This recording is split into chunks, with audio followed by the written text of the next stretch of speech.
Hope everyone's doing well. Hope everyone's doing well this morning. Good morning. Good morning. Just giving a few more minutes to folks to trickle in.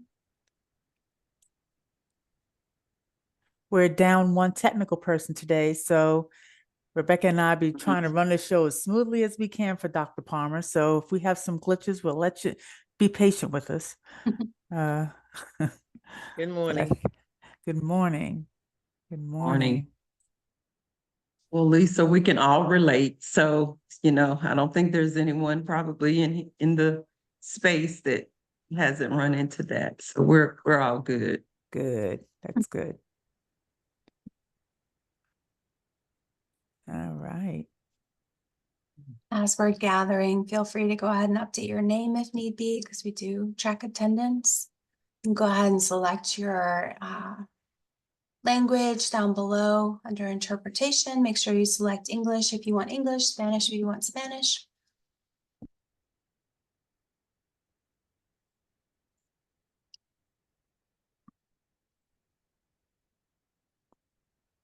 Thank you. Good morning. And Dulce or Ava, would you like to give just a reminder about our interpretation and anything in the chat?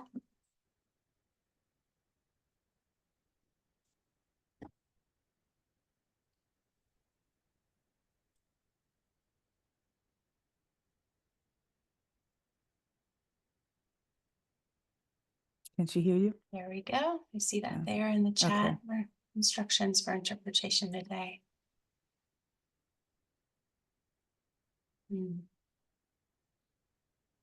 Oh, I see you, Janita. I'm thinking of you. Thanks for joining. I'm sure it's nice to have a distraction sometimes. All right, Thanks for sharing that.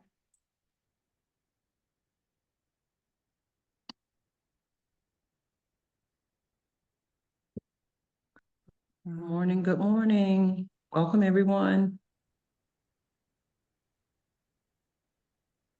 Let's go ahead and get rolling. Yep, let's get started. So welcome, everyone. Welcome to our 6th session. As you know, we're going to start off with a session on human resources, then work our way to graduation today. I see some of you are already celebrating, and great to see that, but that'll be for the second half of our morning.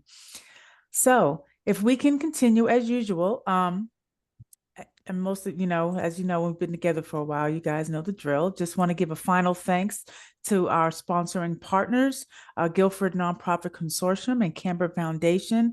Both have been able to make these sessions possible. Camber has paid for some of these sessions for their grantees, and we're thankful and we welcome them and want to say great job for completing the course.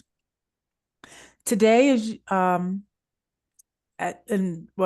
obviously, let me back up for a minute and go back to, I'm sorry, Dr. Palmer.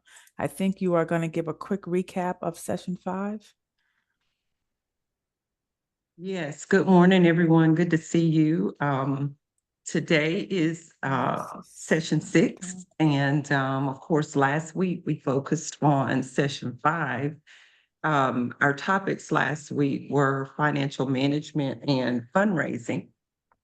And so we just wanted to do somewhat of a recap as it relates to what we studied and what we learned about. I do want to highlight just for note taking, if you will, the topic of internal controls and audit as it relates to the financial management work that we engaged in.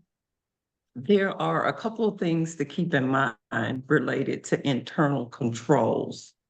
As we kind of reflect a little bit and then jump right into our new work. So as it relates to internal controls, keep in mind 3 things. One, to have financial management guidelines and policies in place, or might I say, guidelines and procedures in place. So if you can have those written in one location, that's helpful. Oftentimes with our nonprofit organizations, we have one person who is responsible for the tasks related to managing our finances. And if they're not available or have to step away for some reason, it can leave you without instructions. And so try to capture those, even if it's kind of broken down by the bookkeeping and the accounting and ultimately the financial management. The other thing to keep in mind, second thing is it is possible to have an accounting firm do a financial review, but also your finance staff person can also do and facilitate just a review of your finances, maybe on a quarterly basis or biannual basis, so that you're having a check-ins before that. And then the last thing is bylaws. So again, we're talking about internal controls. Your bylaws give instructions on how the board is to be engaged in, if they are to be engaged in specific tasks related to the finances. For example, oftentimes we'll have a finance committee that's chaired by a board member. There's a treasurer of the board who serves on the executive committee. So those are just a couple of little internal control nuggets to think about. And then ultimately, if you're going to seek out an audit from an accounting firm, from an external resource, that's also an option as well. Your board typically is providing some leadership to that as well. And once the audit is complete, it's presented to the board and for discussion and review. So just wanted to lift up that part of the financial management topic as a recap of session 5. Fundraising, the managing of our finances goes hand in hand with fundraising and fund development. As we talked about last week, on the finance side, there is a budget that typically is developed every year. That budget is developed with staff involvement typically, and then it is presented to the board and the board approves it. And so once you have the budget, then we know and have an understanding of restricted versus unrestricted dollars that we are anticipating for that year. And we can then decide how we want to go about fundraising. And in doing that, just want to just lift up, fundraising takes time. The return on your time and planning, we see that over time. And so developing that overarching fundraising strategy and how you're going to get funds in the door, that's critical and important. But have patience, recognize that, as they say, Rome wasn't built in a day. And so we don't immediately see the results of fundraising in a short-term fashion. Typically, it's a long-term endeavor. So if you're looking at your capacity and you're saying to yourselves, well, wow, we're not doing any fundraising at this point, how in the world will we get there? Just get started and stay the course, and be consistent and frequent in the strategies that you decide you want to use, and just keep at it. Eventually, it starts to yield what it is that you what your goals might be related to that. And then the last thing I want to share, if we could go to the gallery view, please. The last thing I want to share is there is an organization called the Association of Fundraising Professionals. And if you're in front of your computer, you can just kind of take a quick look. It's afpglobal.org, afpglobal.org. And this is a professional association. And so there are individuals who endeavor, and some of you may be in this cohort, but there are individuals who endeavor to be fundraising professionals. And so there are resources there that you can utilize as it relates to financial, as it relates to fundraising. And that is the professional association. Again, with every topic that we've covered in the Institute, we could spend an entire day on each of these topics. And so, again, this is a resource because it aligns with the fundraising topic. But I do want to pause here for just a moment to just kind of pose a question about either financial management or fundraising. Is there anything that you think about? And I know this is first thing in the morning, right? And it's just Tuesday. It's not, we've only had one day to get this week started. Is there anything that you say to yourself, you're just absolutely not clear about related to financial management or fundraising that you're not clear about? And if you could put that in the chat for us, we can capture that. And if I can respond in real time, I will.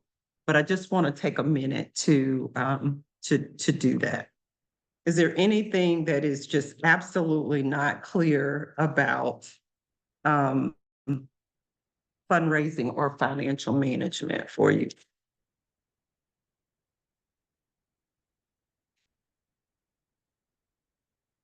Anything not clear about either one of these topics?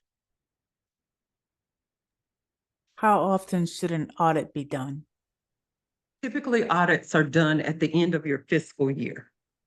So if your fiscal year is July 1 to June 30, typically a month or two after that, you're getting geared up for your audit.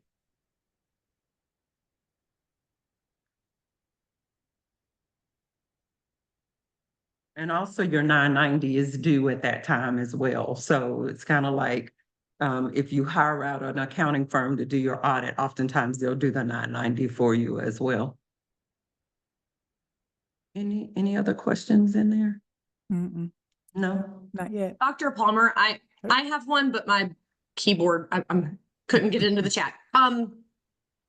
We don't currently have an appointed treasurer on our board.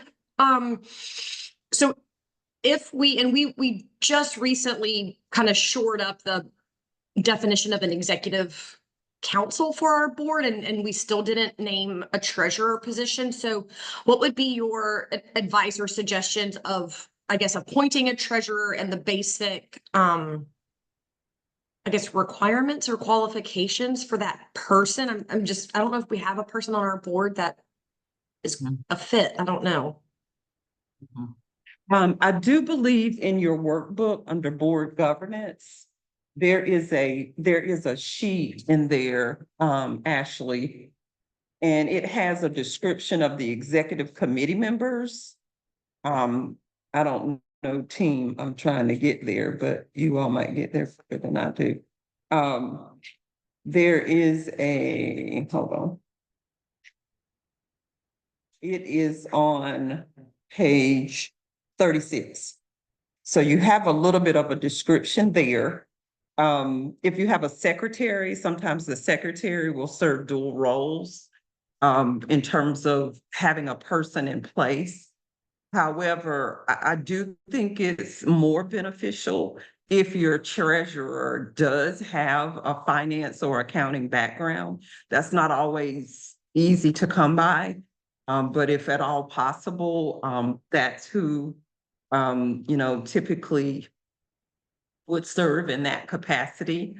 And then the other thing is, it is, I have seen where, let's say at your board meetings, if you don't have a treasurer, you might have the person who is handling the finances or the bookkeeping, or if they're on staff or even if they're contracted, they can join in with the executive director to give that finance report each month to the board. So you're paying them anyway. So, they can very well give out a report in a board meeting if they're not on the board. So those are ways that might be helpful to kind of overcome that. Was there anything else in your question? I was trying to answer. No, that's helpful. I think that gives me kind of a temporary solution to meet that need for the next little bit until we can work on bettering the structure of our board to have a treasurer in place. Thank you. Any other questions in the? Yes, you have a couple more. Is quarterly inner office audit a good practice? If I would do an audit every quarter, but you might develop maybe a standard review process that you might want to do quarterly, and maybe there, I don't know, half a dozen or 10 kind of salient deep dives you want to do or deep dive report outs you want to give. I do know that there are organizations who do what they call an internal audit that varies from organization to organization. But if you're talking about a firm doing that, that's a lot. I mean, I wouldn't necessarily suggest a full audit every quarter, but you might have, a little deeper dive to look at your finances or financial position as it is. Yeah, I would just, this is Georgiana. I would just one, because it will help us out once we get to the end of the year, when it gets to our actual auditor, that it wouldn't be, we make sure if there's any errors or mistake, we can catch it beforehand. That's the reason why I asked that question. Sure. I mean, you can certainly do that. And I very well understand why you would do it.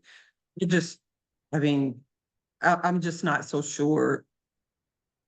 I mean, if you've got a finance person handling your finances and you're getting your report out and I don't know. I mean, I guess if you see there's a need, that just seems to be, I don't know, maybe a little more than maybe you absolutely need to do, but Okay. Absolutely, it could minimize your, having errors or mistakes in your audit. Let me say this too.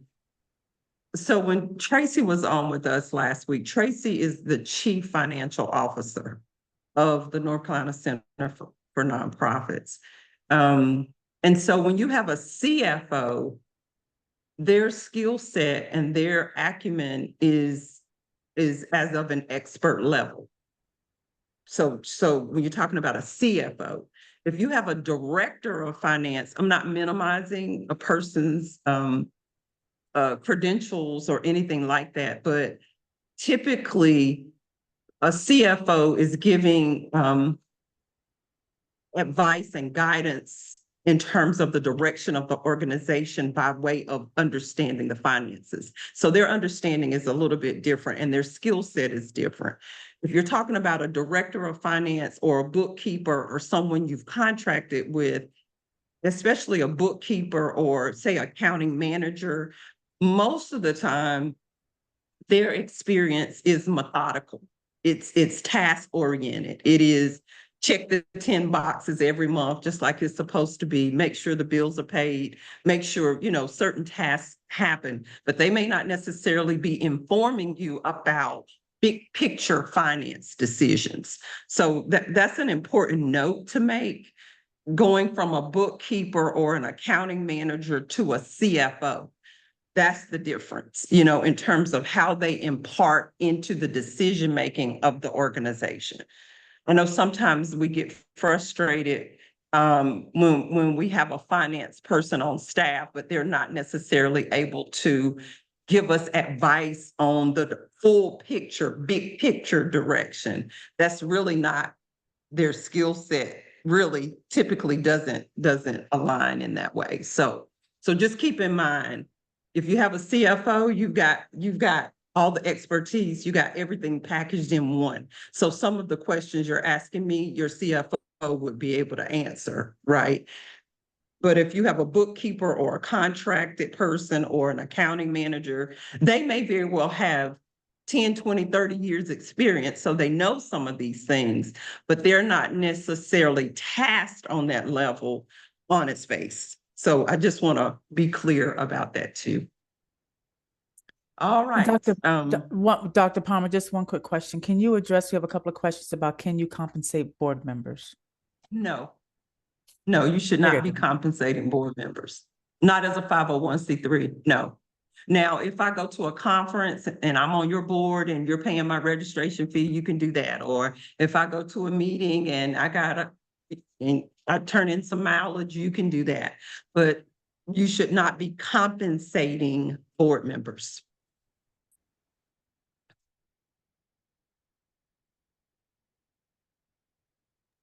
Life insurance Okay. policies for board members?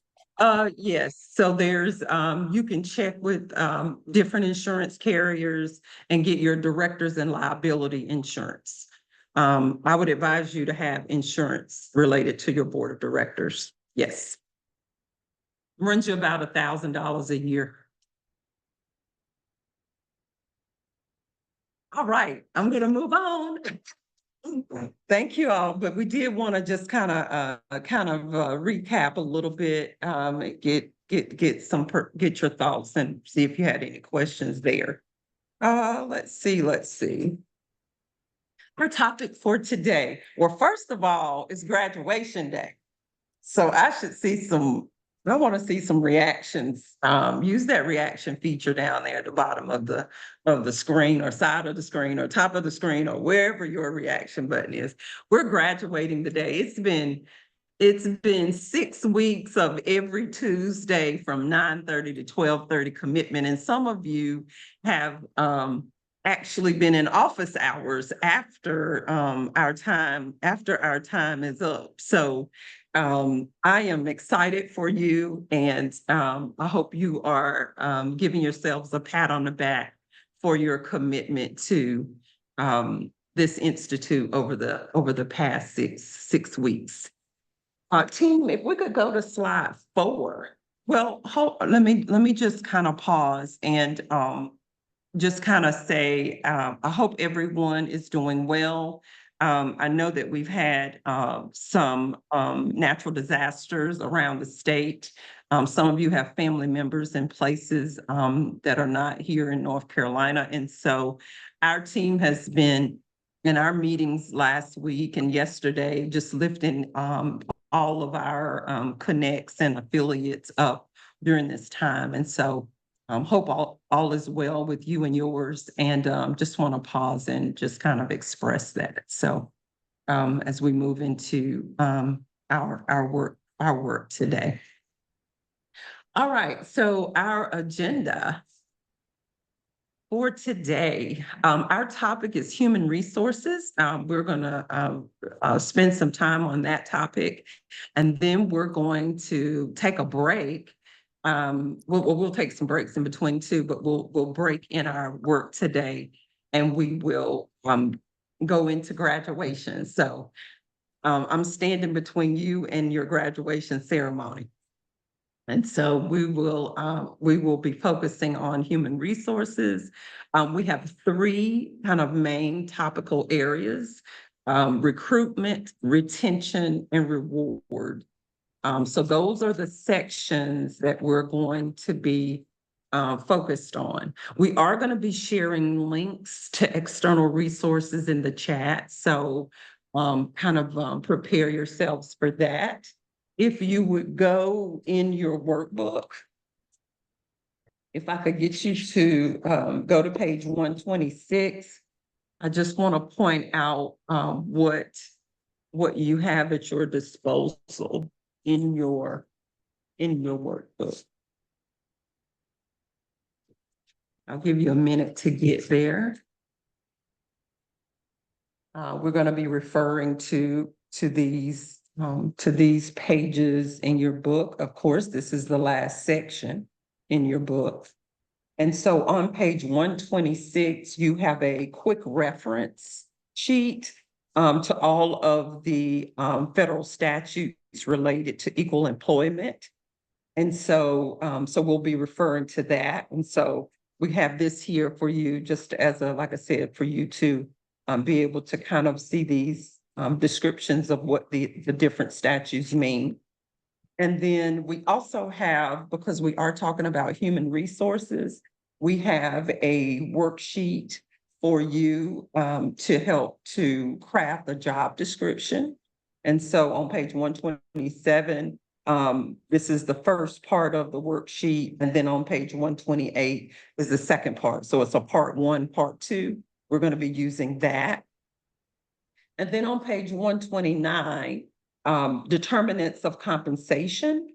This is an image just to kind of get you to thinking about, how you're compensating your employees and what that looks like. So there's that. And then on page 130, we're just going to talk about some benefits that you might be able to offer your employees. Page 131, employee relations. And we have a worksheet, which is a part 2 to that, page 131 and 132. And then page 133 is some attributes of a nonprofit leader and manager. So we're going to talk about that. So I just wanted to go ahead and just highlight the handouts that you have in your workbook, and we'll be referring to those. If you want, you can take a picture of this slide. It gives you again the topics we're going to be going through. So I'll pause for you to do that as well. Or if you want to jot these down and check them off as we go through, we can do that. We can do that too. So I'll just give you a quick 30 seconds or so and make sure everybody has this list.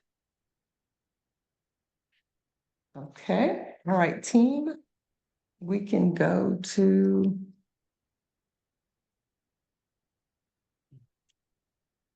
our next slide. Thank you. So as we think about human resources, I want to pose this question. What does human resource management or personnel administration look like in your nonprofit organization? What does it look like in your nonprofit organization?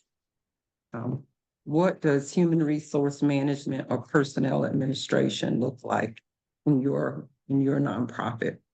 And of course, when we're talking about human resources, we're talking about how you work with your staff, how you manage employees, navigating in your nonprofit organization. We're talking about how you recruit staff. We're talking about how you retain staff. We're talking about how you reward your staff. And so if you had to kind of describe 1, 2, 3, what would you say recruitment looks like? What would you say retaining your staff looks like? And what would you say reward looks like? We can go back to the gallery view just for a minute, because this looks different for every organization. This looks different for every organization. And so how do you do human resource management, or how do you do or engage in managing personnel? You can put notes in the chat if you'd like, or you can unmute yourself. We'd like to hear a couple of ways that you actually engage in this management.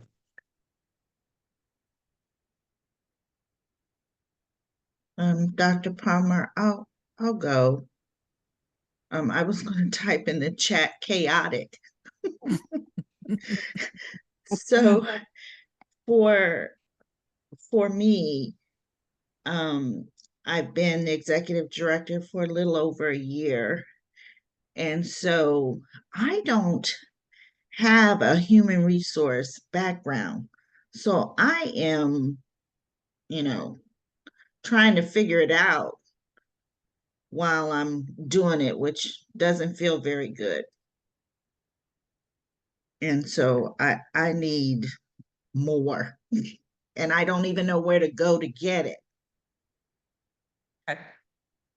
Thank you, Shelley, for full disclosure. Thank you for your truth in this space. And that is not uncommon, especially for what we might consider to be small, medium-sized nonprofit organizations. First of all, I'll start by saying the North Carolina Center for Nonprofits, for those that are members of the center, there are resources available to help you to begin to map out and frame how you pieces of the puzzle. So we've divided it today in 3 different areas: recruitment, retention, reward. Okay.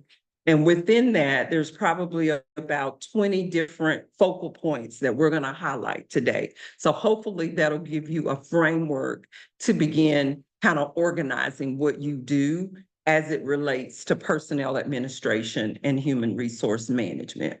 And again, just like with our previous topics, just take one step at a time. We're going to show you big picture, but just know that every day you'll get closer and closer to where you need to be. So don't be overwhelmed by that. But at the same time, what typically is challenging is you're trying to do the personnel administration part of it, and then you're trying to lead and manage behavior.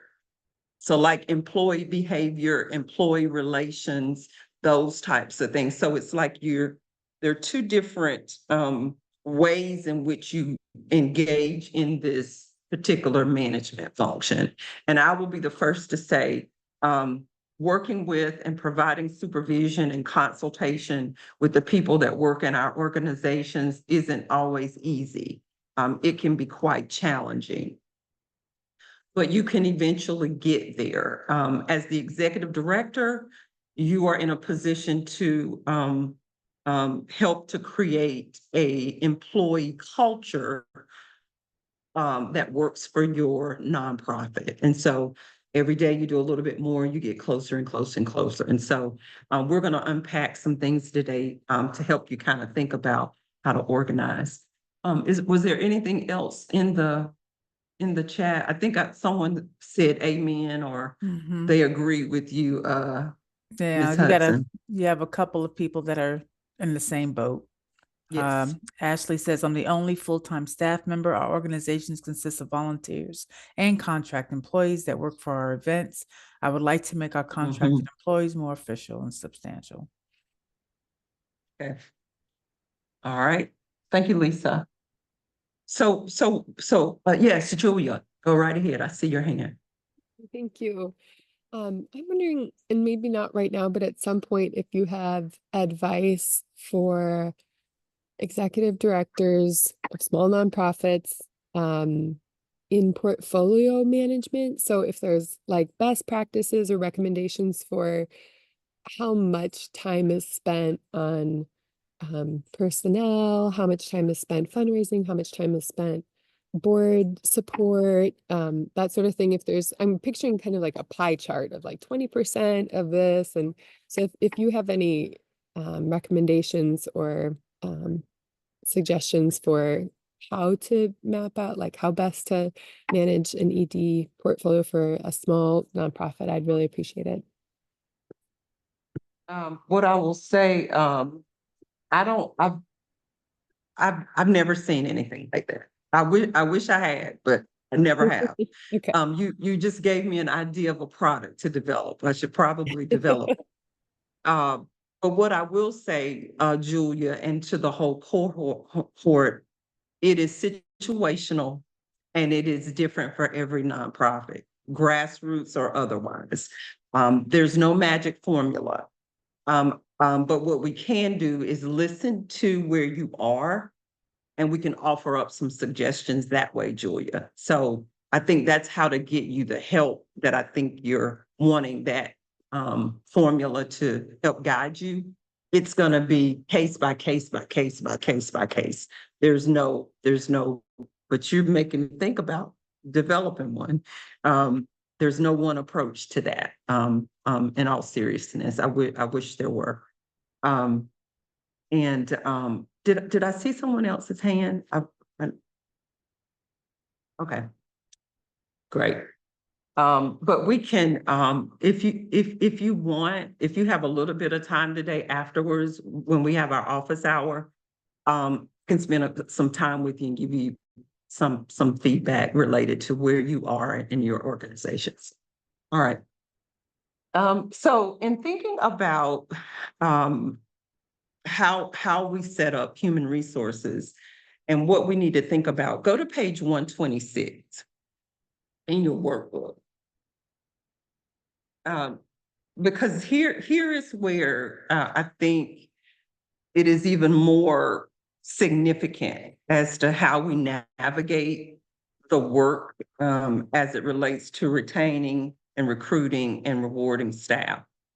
We don't want to violate any of the statutes, right? That doesn't mean you have to become a labor lawyer. That's not what I'm suggesting, but we don't want to violate any of the statutes. And so there are three different, if you look at the top of that page, there are three different organizations that provide information to help to begin to ground you in the premise in which we need to be mindful of how we engage with employees, whether we're recruiting them, whether we're supervising them, whether we are trying to offer them some type of reward or acknowledgement for their work.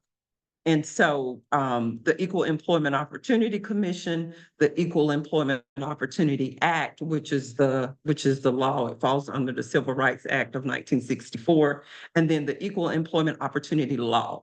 And so in general, you know, just keep in mind that commission is that entity that is boots heels on the ground, engaging with employers as it relates to fair labor practices and best practices as it relates to employees, right?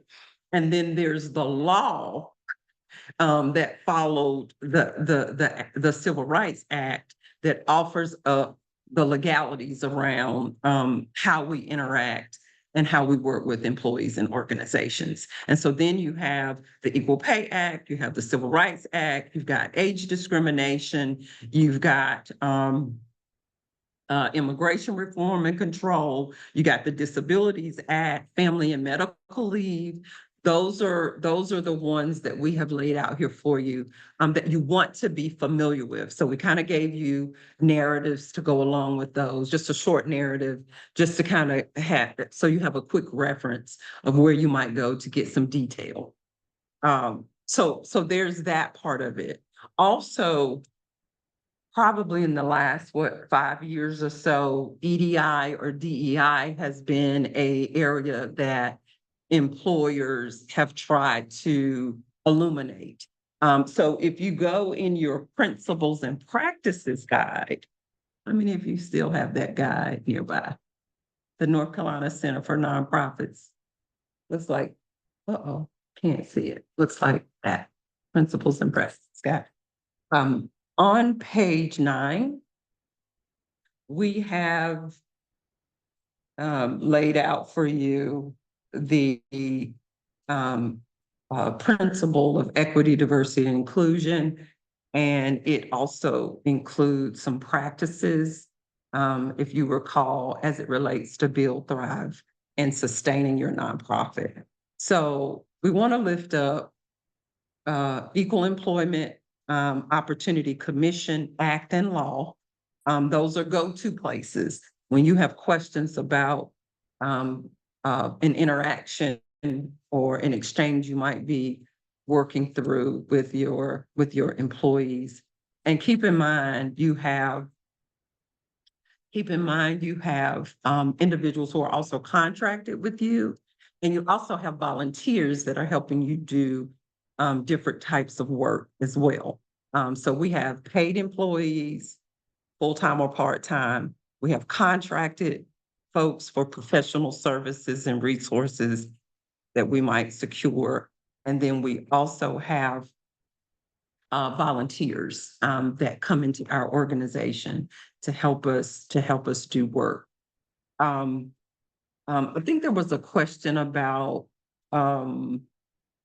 individuals who, when you do your background checks, you might find that there's something in their background related to any kind of criminal acts that they've engaged in.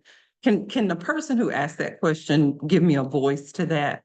Give me a little bit more, because I mean, there's a lot of directions you can go. I'm not real sure what you're asking. Are you asking, can you hire people, or are you asking, I don't know what you're asking. Well, I get it's Shelley. Mm-hmm. So, well, I found out that because I had someone that came up with that had a criminal conviction. And so, and actually I got help through the nonprofit about that, through the pro bono work. And so what I found out was that you couldn't just automatically terminate someone or not hire someone with a criminal conviction, which I didn't know that. So then I'm trying to find a policy, because we don't have a policy on that. And I always wondered why we ran a background check and we didn't have a policy. So, and during the interview process, I would ask, can you pass a background check? But what does that really mean? Because I didn't have policy, so I don't know what it means. But based on the conviction, I made a decision with not really knowing more. I didn't know enough, I guess is what I'm trying to say. So I guess I'm wondering, is there a sample policy, or where would I go to find information about that? I know I was rambling. Does that make sense?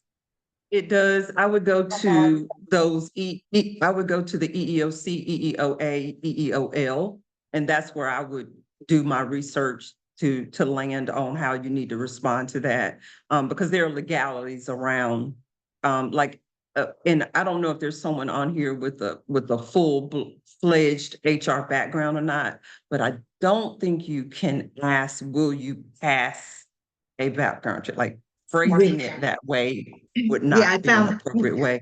I found Yeah. that out after the Yeah. fact. See, so you don't know what you don't know. And so I was Exactly. like, whoop, Exactly. But so it was. Yeah. Shelley, this is Keith. I'll kind of chime in and help you a little bit. Ours was somewhat similar to yours. We had a person, we did a background check on them. The background check came back with some DUI things, driving things. So what we ended up doing, which I learned some things out of this through our attorney, we had to give this individual an opportunity to dispute it.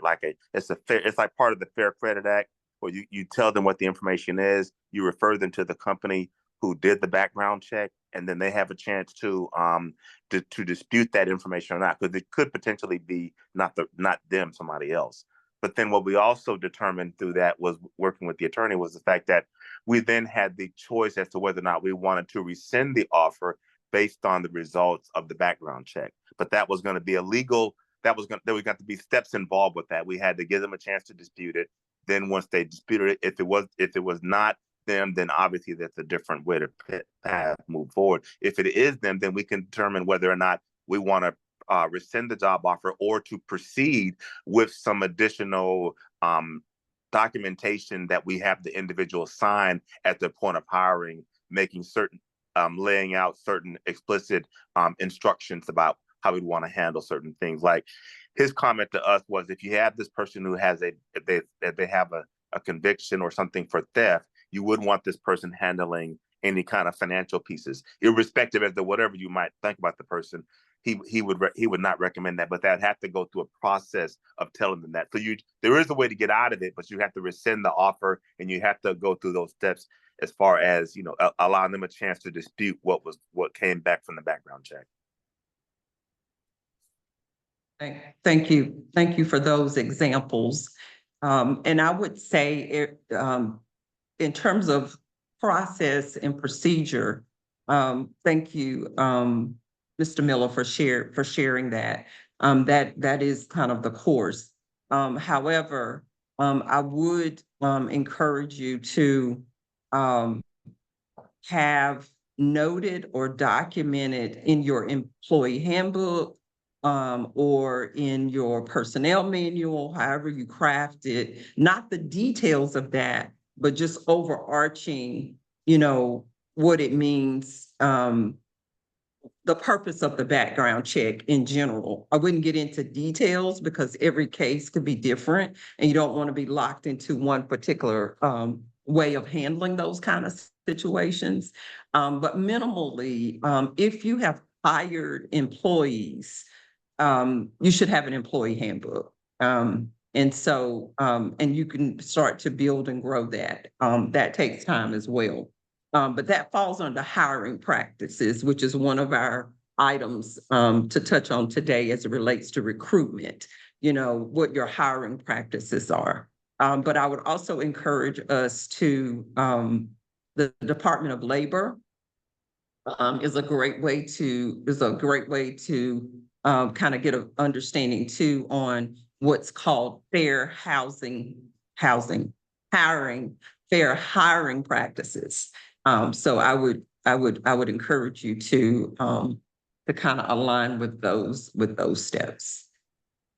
Team, I do think it's we're moving into a little bit of a break. Is that right? Or I'm gonna keep going? Keep going? Let's keep going for a little bit longer so Okay. we can, we'll space out the breaks accordingly. Let's go for another, I don't know, 10 minutes if we can. Okay, 10, okay, great. 10. Thank you, Okay. Rebecca. I Mhm. appreciate that. Yep. All right. So the first thing we're gonna do is we're gonna focus on recruitment, and we've already touched a little bit on hiring practices.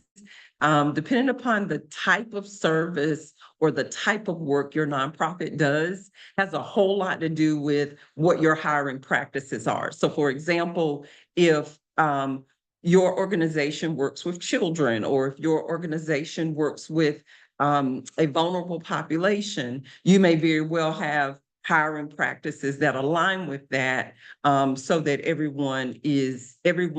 individuals that work with you, if there are some vulnerable populations you work with, that those folks are safe and protected. And so the hiring practices varies because of that. And then also within the organization, your hiring practices for your frontline deliverers of services, actually working with the populations of people that you serve, your practices may be different based on that. So always keep that in mind, depending upon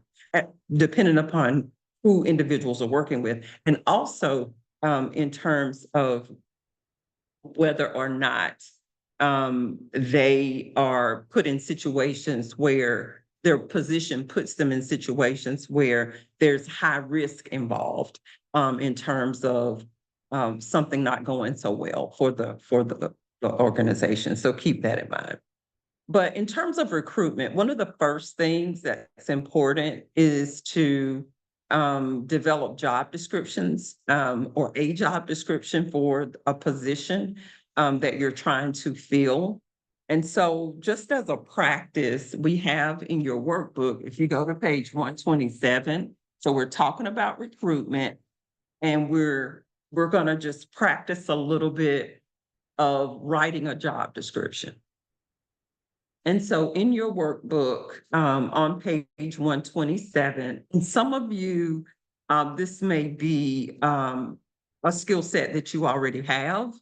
And so if that is the case, maybe there's something that we'll share that will enlighten you the more. But to start with, we're suggesting that you answer these questions related to the position that you're trying to fill. So let's say the position you're trying to fill is that of an executive director, right? We know that executive directors engage in all 12 of those management functions that we highlight in our principles and practices guide, all 12 of those. Of course, in the Institute, we focused on 6 management functions of a nonprofit. And so the title for this exercise that we are writing the job description for is for the executive director. And so we'll answer question 1 all the same. Question 2, we're asking you to answer this question related to your nonprofit. So this is hypothetical, you're hiring an executive director. What is the purpose of this position in your organization? That's the second question. The third question, what would this person do on a daily basis? Will they do on a daily basis? That's the third question. The fourth question is, well, based on the purpose and based on what they will do on a daily basis, what skills are necessary to complete those tasks that you laid out in number 3? And then number 4, how many hours per day, per week are required to complete these tasks? Now, I know all the people that are executive directors or have been an executive director. That's a funny question. Number 5, how many hours per day or hours per week are required to complete these tasks? And then who supervises this person? Who supervises this person? And so this is, we want you to spend some time just kind of answering these questions. So I'm just going to go silent here for a couple minutes while you fill in this worksheet. And let me just glance at the class today. Let me see who I can see. In gallery view for us, we have 3 frames. So I have to scope. It's not like being in a classroom with you or in a training room with you where I get to walk around and see what everybody's doing. So I'm just kind of looking across the class here at all of us who are present today. Okay. I'm just gonna go silent and let you fill in here.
Another question that we can add to this is compensation. You know, what will the compensation be? So that's another kind of item that you could very well add to this job description. What will the compensation be for this position?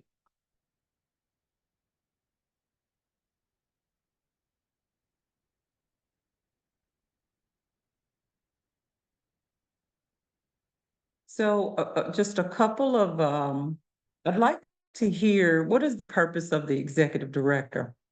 What's the purpose of that role?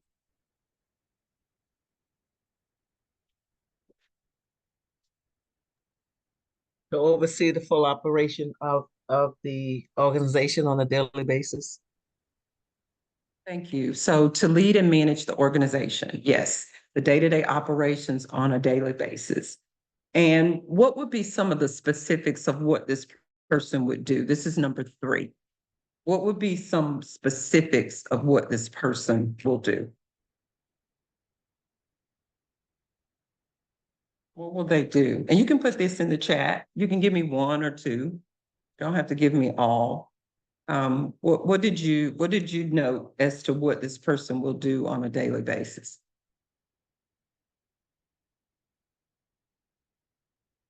our topic today is human resources and personnel administration. So we know they have a responsibility related to that. So I see something about budgeting. So finance is an area that they would be responsible for. Absolutely. So I'm really kind of taking us back to those 12 management functions that we introduced you to by way of our principles and practices for the NC Center for Nonprofits. So advocacy and civic engagement, helping with board, helping to manage and coordinate the work of the board, ensuring that we're infusing equity, diversity, and inclusion, providing leadership and management to the finances related to finances and fundraising, and making sure that we're compliant from a legal standpoint, being the spokesperson for our nonprofit related to partnerships and collaborating, programs, delivering programs, making sure that the programs and services that we have in place are doing what we hope that they would do with the people that we serve. I love the emails and more emails. Absolutely. Executive directors spend a whole lot of time responding to a whole lot of stakeholders, making sure that our communication apparatus is conveying who we are in terms of our image, and utilizing paying attention to the websites and the social media platforms, and engaging in strategic planning and promoting our mission and vision. So minimally, all of those things that I just mentioned is what this person will do. And so then that informs the skill set, which is a part of what the Institute provides as it relates to managing a nonprofit. Number 5. How many hours per day, per week are required to complete these tasks? What kind of notes did you take here?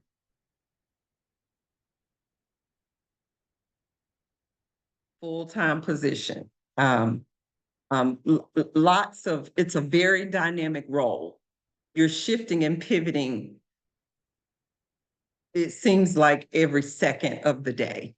But there's a lot that this individual is managing and juggling. And I would just encourage all of the executive directors, work-life balance, balance it out, take care of yourself. And all of us that report to an executive director, give them some grace, because they are juggling a lot. There's a lot that they are doing and trying to respond to. And then who supervises the executive director?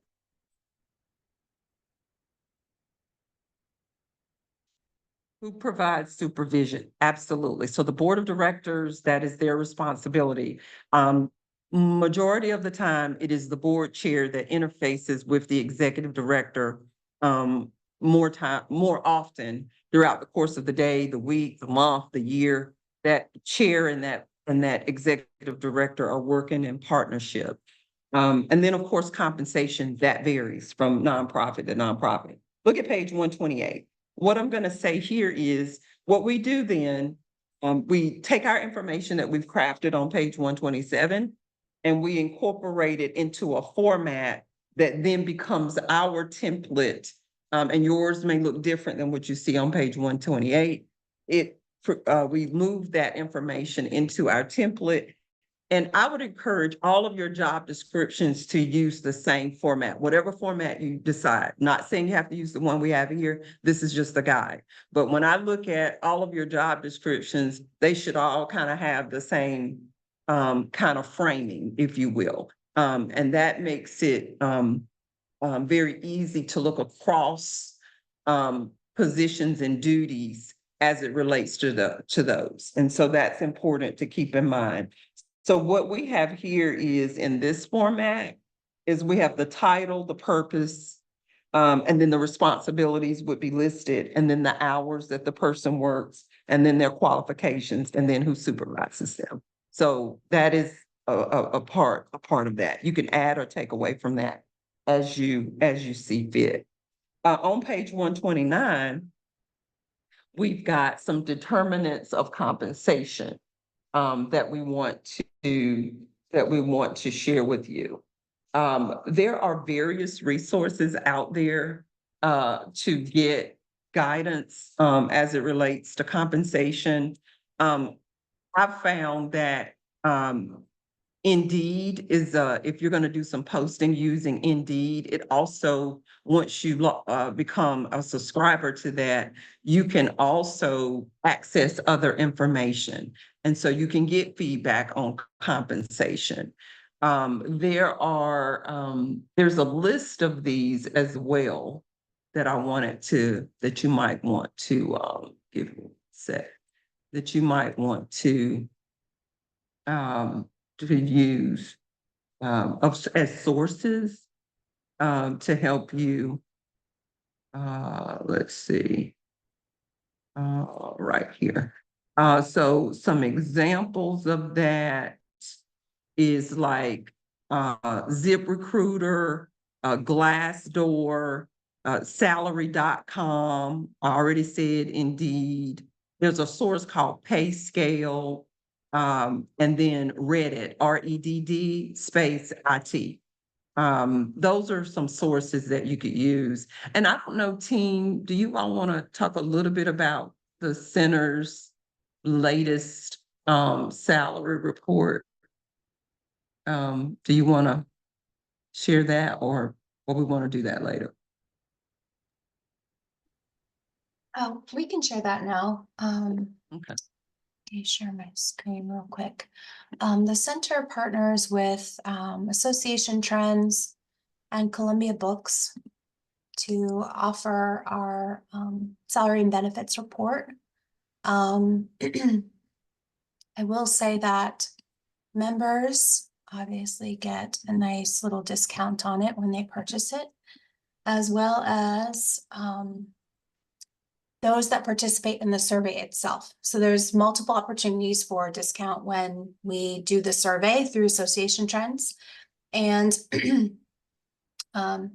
this was done back in 2022, so still current, but we try to do them every 2 to 3 years. So I would imagine that we'll be talking internally about doing another one of these with a partner like the ones that we have in place. But this is something that's available to you. If you're interested in that, you can see the pricing here. We provide a discount, like I said, for members and those that have participated in the survey. So if you're interested in this, you can go, I'll put this link here in the chat. If you're interested in learning more about it, you can always contact us to request a discount code or instructions for how to purchase, that sort of thing. Thank you. Thank you, Rebecca. And then there's also an article, if you all would pop the link in the chat, called Living Wage, just an article about living wage. That's a resource also that you could use to begin to inform you about different positions and what their compensations might be. And so that's something for you to think about. And then the last thing before we go into our break is Lisa is going to talk to us a little bit about status of workers when we have situations where we have independent contractors. And so the difference in those two ways of working with a employer, not just a nonprofit, but with an employer specifically. So Lisa, I'm gonna turn it over to you to talk to us about that. Sure, just to go through this, and again, some of you may be familiar, but just to go through just some clarity, because there's been some new fair labor standards that have come out lately, just to bring to your attention. So as most of you probably already know, can someone just give me an idea of what they think an independent contractor is versus an employee? What's the main difference? You can just put it in the chat or speak out. Come on, come on, come on. They're basically Okay. their own entity. They have done that Fine. before, or if they have their own business, if you hire them on. And they have to complete a W-9. Sorry. Mhm. Yeah. Okay, The control of their work schedule, how much Mhm. control the employer has of that. That's right. If it's a Mhm. contractor, then the employer doesn't control their work schedule. If That's they're a right. contract, they control their own schedule. If Right. they're an employee, the employer is in control of their schedule, and that's the defining point. That's right. That's right. All of you are hitting it on the head. That's right. So in addition to all that that's already been said, so you have a contract, you'll have a contract written up talking about what the scope of work will be, what they're going to do for you, and then in turn, you're going to lay out what they're going to obviously what their work scope is. They generally come in with their own equipment. So if they have a laptop, you can give them a space to work, but generally you're not to buy their equipment for them to do their work. Like they said, that they're their own entity and they're coming in to perform a job for you, to which you compensate them. Now, exempt and non-exempt, that's another fuzzy area. Well, it's not fuzzy, but just make sure people understand the difference between non-exempt and exempt employees. Recently, the Fair Labor Standards Act, FLSA, a U.S. federal law that sets standards for things like minimum wage or overtime pay and other employment practices. The main difference between the two lies in how they're compensated and the eligibility for overtime pay. I don't know. Hopefully, all of you who are running nonprofits are aware that there are some new fair labor standards that have come out that affect the overtime rules, which could affect a lot of Accenture included, that base salaries will have to be examined based on duties tests. And depending on what it is that the duty tests say, I don't know what it is that the person's doing in your agency, but whether they're an executive, they're a professional, whether they're admin, there are categories within each of those that you have to meet a certain salary base for in reference to the new FLSA labor laws. It already started in July of 2024 of this year, and it was going to change again in January of 25. It's going to actually increase. Rebecca is going to put in when she gets a second, into the chat, some fact sheets for you to read if you have not read up on these labor laws as of yet. I think they're important for you to become familiar with, especially as it pertains to the exempt and non-exempt employees. They're going to be DOL fact sheets, the Department of Labor fact sheets, talking about the FLSA labor changes and the standards of base pay, which I think will be important for you all to reference. Any questions about exempt or non-exempt that folks may not be clear about? Because again, the main differences between is overtime pay, how they're compensated. Is pretty much how is the difference between the two. Now, sometimes, if you're exempt, the way I simply keep it in my head, you do the job till the job's done. When you're exempt, it seems like it never ends, but you do the job, you get paid the same, whether you're spending 2 hours on it or you're spending 100 hours on it. Non-exempt are usually hourly employees where they're going to have to be paid for a certain number of hours that they're working.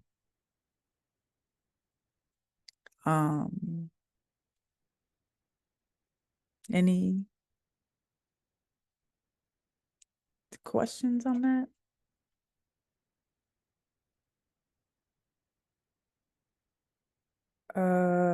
Anna has a question. I have a question regarding employees habitually billing our organization hours that are not authorized or put on the schedule. Dr. Palmer, you want to address that? Give me a voice Sounds- to that. Yeah, it Give sounds me a like it's voice. Give me a voice to that. Is it an Hey. accountability thing? Maybe it's an internal thing you guys need to, I'm not sure what you're asking. It's most likely an internal thing. Hi, Dr. Palmer. This is Anna Henson. It's something I've come across, and to me, it seems very black and white. To me, it seems like that's stealing from the organization. I am the executive director of our organization, and I have an employee that keeps billing us or keeps working after hours of the schedule that I've allotted him. And he's a part-time employee at that. And I like on what Shelley said earlier, you don't know what you don't know. So from what I have been informed is I have to pay them those unauthorized hours. Do you Not have if you, any? not if you have not if you have a policy that Okay. indicates all hours beyond whatever their approved hours are have to be approved. So you can have a policy where you have to get prior approval Mhm. in Uh-huh. order for you to Mhm. work those additional hours. That will give you some covering Okay. in Do in they that ha- regard. But that and that just needs to be your policy. Go ahead, Lisa. I'm And I was sorry. gonna say, do they fill out a timesheet? Use a certain timesheet? Yes. They do. Yes, they do. Okay. Yeah. I So would so agree with you. legally the policy will help Yeah. Yeah. with the legal aspects of that. Mhm. Okay. Yes, because what you're saying is that now, once they work I mean, if you don't have that policy and they work those hours, then you're kind of, left to compensate. But if you have a policy, and I would have, it wouldn't just be for that one person, it's for the Mhm. whole organization, and Right. everyone signs off on it. Mhm. And so once they Okay. sign off on it, they keep doing that, then you just pay them for up to the 30 hours or the 20 hours or Mhm. however many hours you've agreed to compensate them. Mhm. Okay, that's great. I can make a policy real quick for that. Yeah, that's what you do. Um, Okay, Yep, thank you for your that's time. what you do. Thank you, Anna. Mhm. I want to go back. I think Cecilia had a question. Exempt from what? So when you say that you're an exempt employees, that means that you're exempt from, you're not entitled to. So for instance, if you're an exempted employee, you're being paid a fixed salary, and again, it doesn't pertain to, I mean, typically people work 40 hours a week, but nonprofits, we know that's not realistic. Going back to somebody's question, how many hours does it take to do a nonprofit job? Many. But if you are an exempt employee, you're getting paid a fixed salary and you're not getting overtime pay. So pretty much that's what I mean by that's what you're exempt from. So Does that go overtime ahead? is an hourly employee perk. I don't know if I would say perk, Well, I'm not HR and frankly, I'm not a business and we don't have any employees. So this is not touching on anything I deal with on a weekly or monthly basis. I just didn't know what the terminology. No. Oh, no, it's fine. It's fine. That's fine. So, I mean, did that help? Yes, thank you. Okay.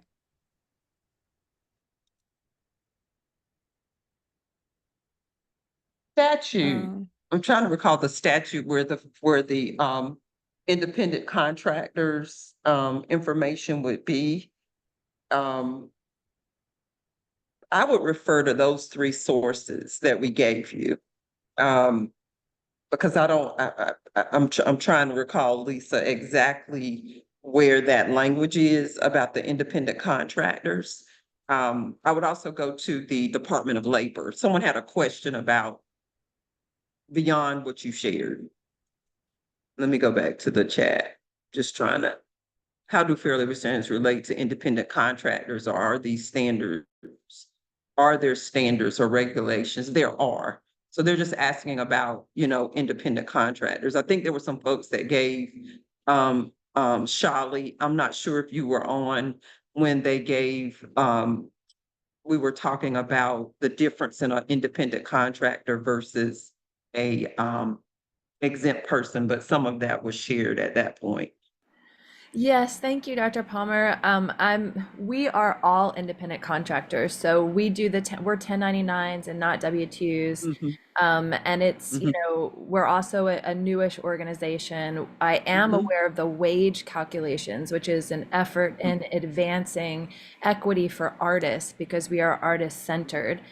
So I'm just curious, I guess I was just curious if there were any kind of guidelines or standards of salaries specifically for independent contractors when it's something like hiring composers, hiring dancers, hiring set designers, and that kind of thing. What we've been doing is, by the grace of grants, we create our fee schedule around that. But I didn't know if there was something more that we could be aiming for while we're growing our capacity.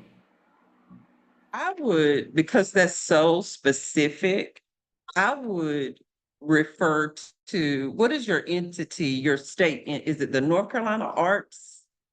North Carolina North Carolina Arts? Arts Council. Yes. Do they not have any type of resource that specifically aligns with that specialty? Because that would be that's a little bit more unique. It is. That's a great question. I can actually shoot them an email to see. It's not something that's come Yeah. across my radar, but it would be so supportive for us to have. Yeah. Yeah, I would check with, and that would be any of your nonprofits. If the programs or services or the purpose or the mission of your nonprofit aligns with a specific field or subsector, like we share with you, the Association of Fundraising Professionals, I would go to those sources. Now, the NC Center, we try to be as up to date as we can with those things, but sometimes in those specialty fields or subsectors, you may get some very customized information from those sources. I mean, that's why they're set up. They're professional associations.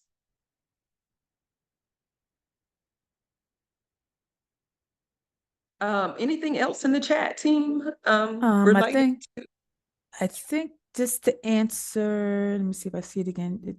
If I mispronounce your name, Shiley, I'm sorry if I'm saying it Shiley. wrong. No, it's I okay. got that. Yeah, Shali like Raleigh. It's a good thing I moved here. Oh, Shiley like Raleigh. Okay. It I- mainly I pertains, heard that. the Fair Labor Standards mainly pertains to employees, not contractors. Okay, Just wanted to okay. answer that question.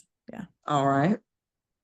I think the others, I think we've touched on Yeah. those. And by all means, folks, you can use our office hour when we're done. That's why we have that too. If you have some specific questions that you want to ask related to your organization, because we know that all of you are working in different types of nonprofits, or your taxonomies are different. So and we get that. So I would very much invite you to join us when we're done with that. All right, Rebecca, I do think it's break time. Is it break time now? Yeah, it's time for a break.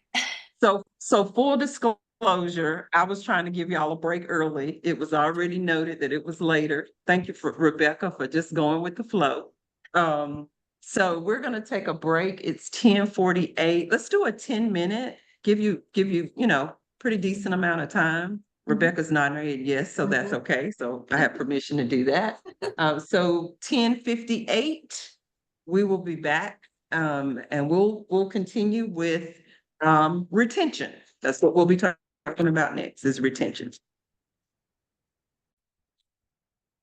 Take about another minute to get us back.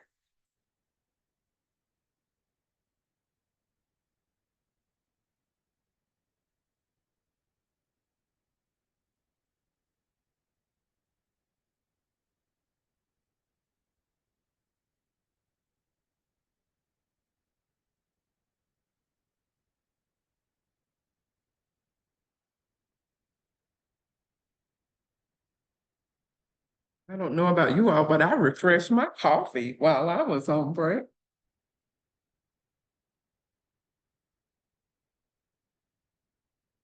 We are going to move into employee retention in terms of our topic that we're going to cover and share next. And team, if we could go to slide 11, just so we can kind of revisit the outline. And when we opened up with the agenda, if you took a picture of what we had on the screen, we're in that second section of our work today on human resources. So retention is where we are, where we're going.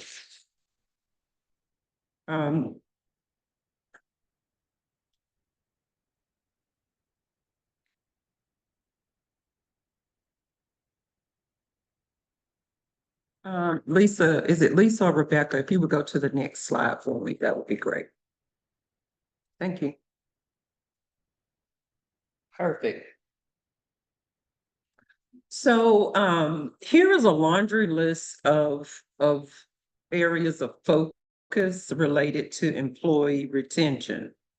And background checks and conflict of interest and confidentiality could actually kind of straddle the recruitment and the retention topics. As we shared earlier, we got into a discussion about background checks and depending on what the background check reveals, has a lot to do with what steps we take next. And so I do think that is probably an area, if you're not as familiar, just kind of take a little time to orient yourselves to that.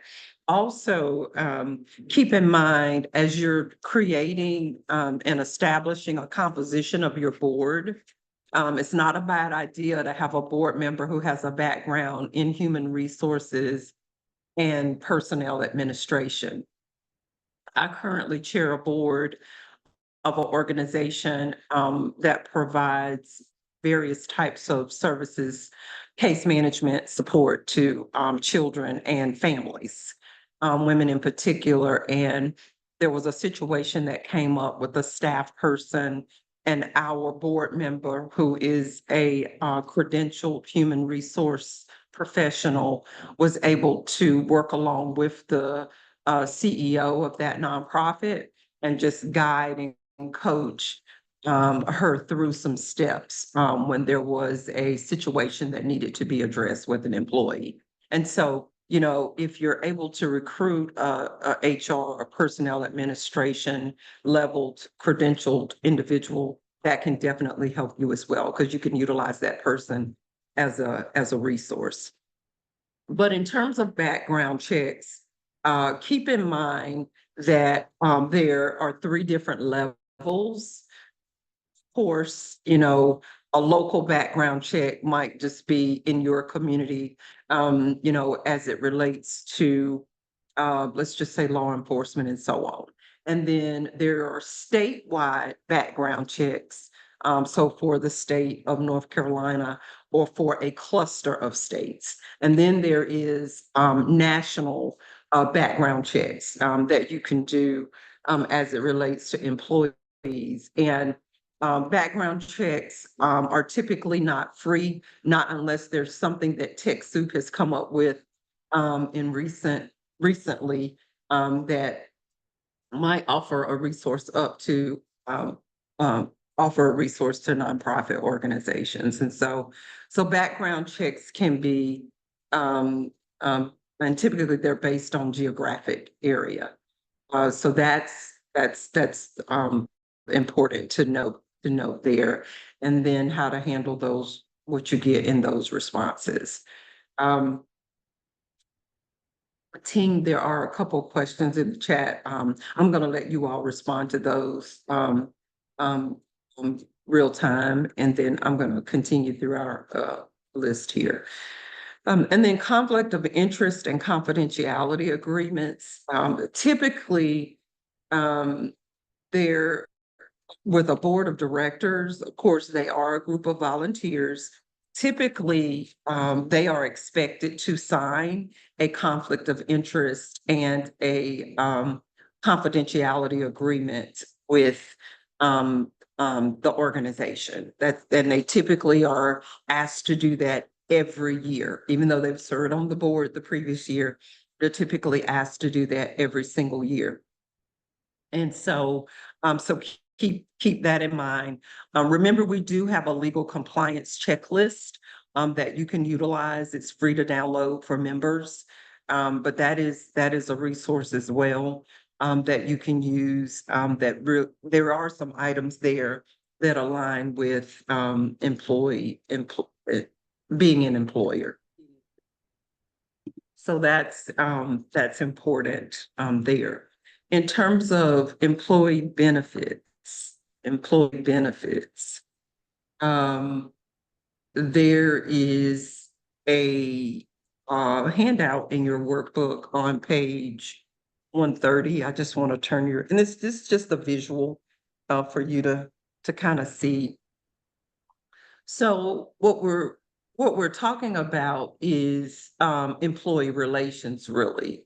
So when you look at this list of employee benefits, you know, of having an employee handbook or a volunteer handbook or having a grievance process, those really help us to establish what might be our employee relations program, because those elements of HR really do help us to be mindful and to work along with and acknowledge and pay attention to our employees.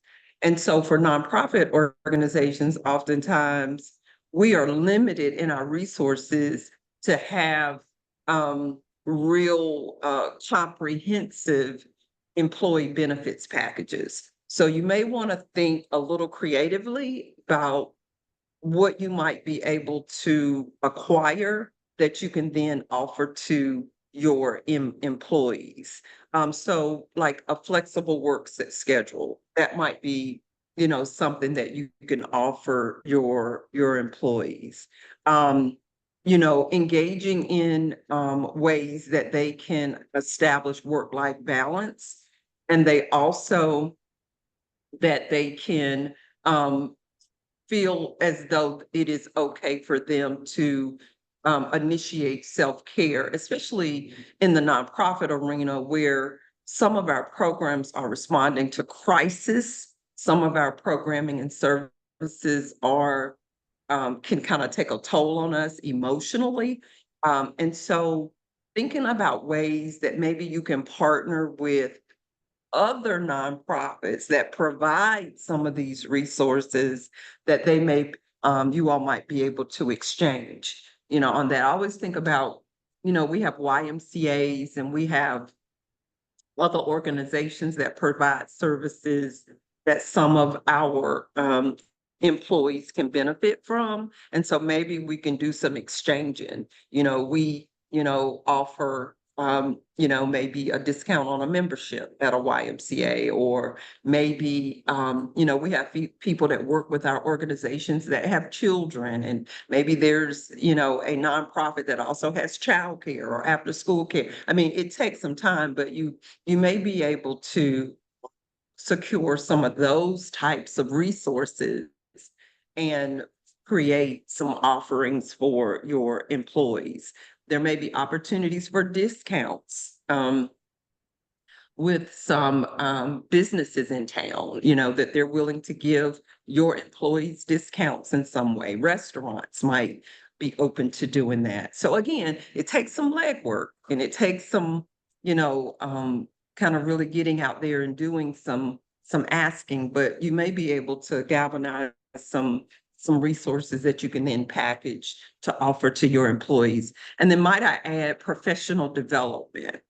That's another area, professional development and staff development, you know, ensuring that or creating opportunities for employees to sharpen their skills or to learn something new and different. Definitely in alignment with your goals and outcomes for the organization. But we just want you to begin to think a little bit differently about employee benefits and what that might look like. So we're going to keep kind of working on this list of ways to retain our employees, and might I add, you know, retain even contracted folks, retain volunteers.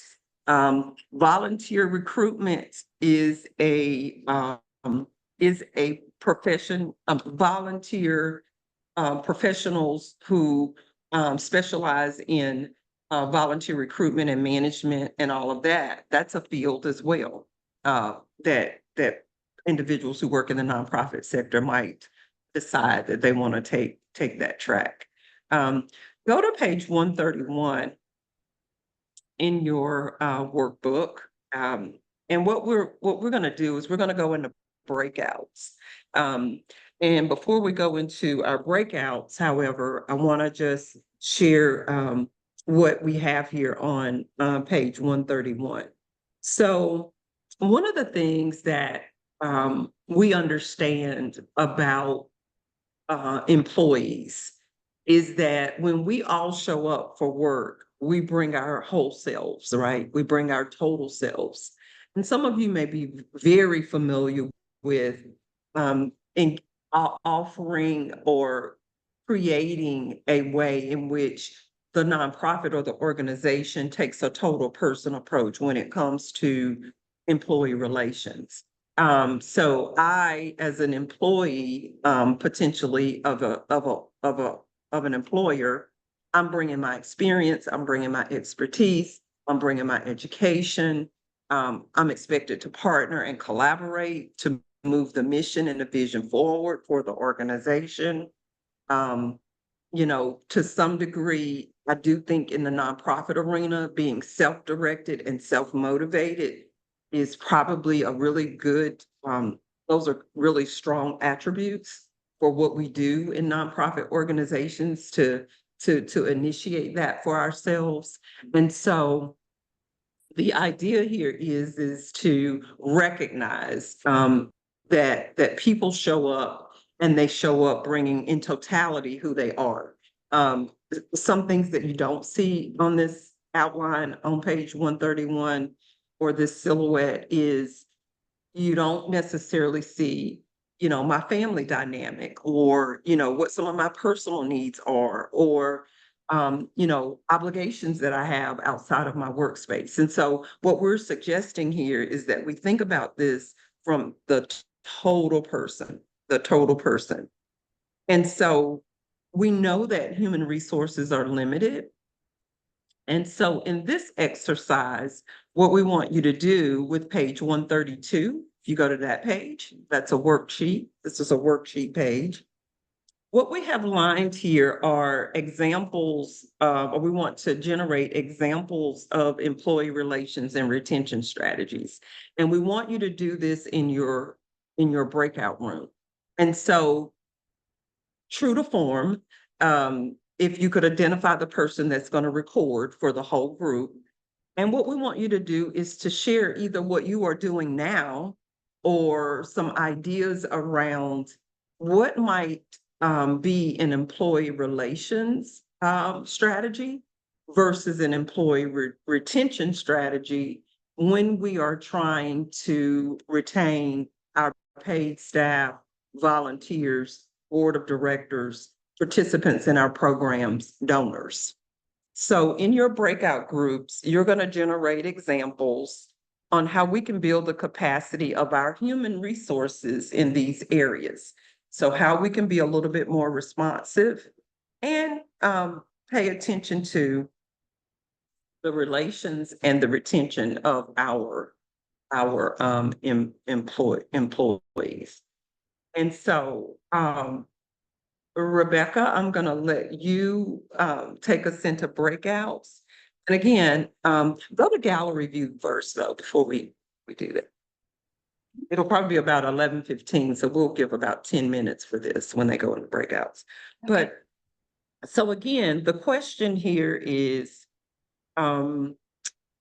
share some ideas around or strategies that could be used in a nonprofit setting in particular, strategies for employee relations and employee retention based on the stakeholder group that you see there. And it may be some things that you're already doing, or it may be something that has come to mind as a part of the discussion this morning. And I couch this in as nonprofit organizations sometimes, especially when we're very small and we're grassroots and our nonprofit is unique and different, and we're not necessarily affiliated with, say, a network of similar organizations like YMCAs or Boys and Girls Clubs or Big Brothers Big Sisters or YWCAs. They have a hub and they can connect with their hub to get some of these strategies and some of these ideas. So we want to generate these in your breakout space. Rebecca, I'm gonna let you take over. Yeah, sure thing. And So similar to the past, we're gonna, we do them by role, so you're welcome to pick and choose which breakout you'd like to join. Once I open them up, they'll be down below, and they breakout rooms under more in your toolbar. We would like for a couple of, maybe about 4 or 5 folks to stay here in the main room for a bilingual a breakout room. So if you'll raise your hand, if you're one of those folks that would like to stick around here, go ahead and do that now, so I know who's planning to stay in this main room for a bilingual breakout room. I see 1 thumbs up. I want to see a couple more. Make sure we don't lose everybody. Maybe there's another one there. Thank you. Thank you. Thank you. Great. Thank you, Abby. Thank you, Ashley. That's good. All right, let's open up all the rooms. You've got 10 minutes to work on page 132. And you can always at any point come back into the main room if you have a question or you need to be moved into another room, whatever the case may be. I'll keep an eye on the breakout rooms and make sure that they're evenly dispersed. So you may get moved around. But just bear with us and we'll see you back here in about 10 minutes. Hi, Rebecca. Yeah. I didn't see the breaker. Oh, okay, now I see it. I'm You sorry. see it now? Okay. Yep. Thank you. Yep.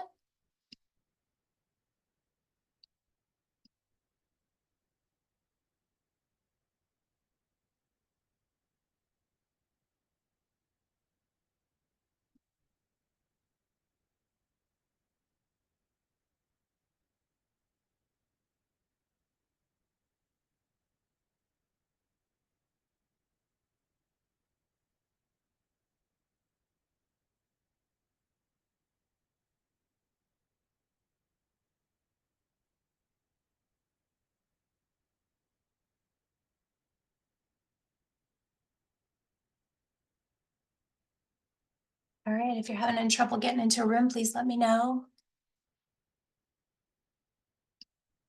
I'm happy to move folks around if need be.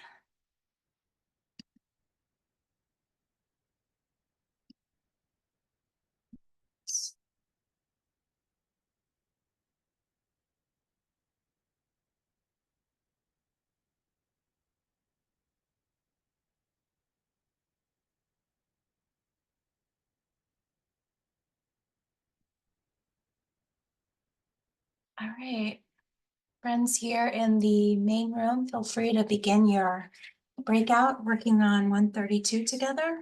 Page 132, I think in the Spanish book it might be 133. I think it's always a page after. It'll be the Employee Relations and Retentions Strategy worksheet. Share some ideas, write some things down. And our interpreters are here with us to assist. I'll start, Shelley. So for employee relations for paid staff, I try to do something for the staff, like maybe every quarter, like an ice cream social towards the end of the day. And then we'll play games, or I'll do lunch and we'll play games. Last year during Christmas, I gave each person a gift certificate, well, not a gift certificate, a certificate for something that kind of like a characteristic that they showed at work, like someone who is very detail oriented. And so I would say, who do you think is the most detail oriented? And they would guess. And then I just gave everybody a certificate that was individualized to something that I noticed about them as far as work goes. That was a lot of fun.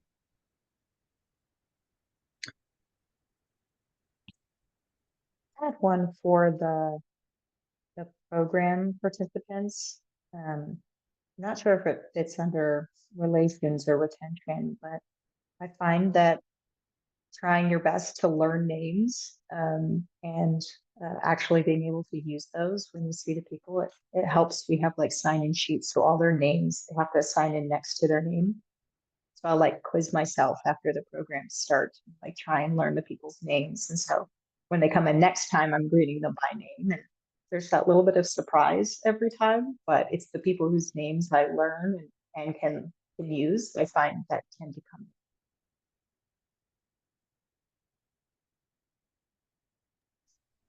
I'm happy to go next. I have a few. One of our values at our organization is nourishment.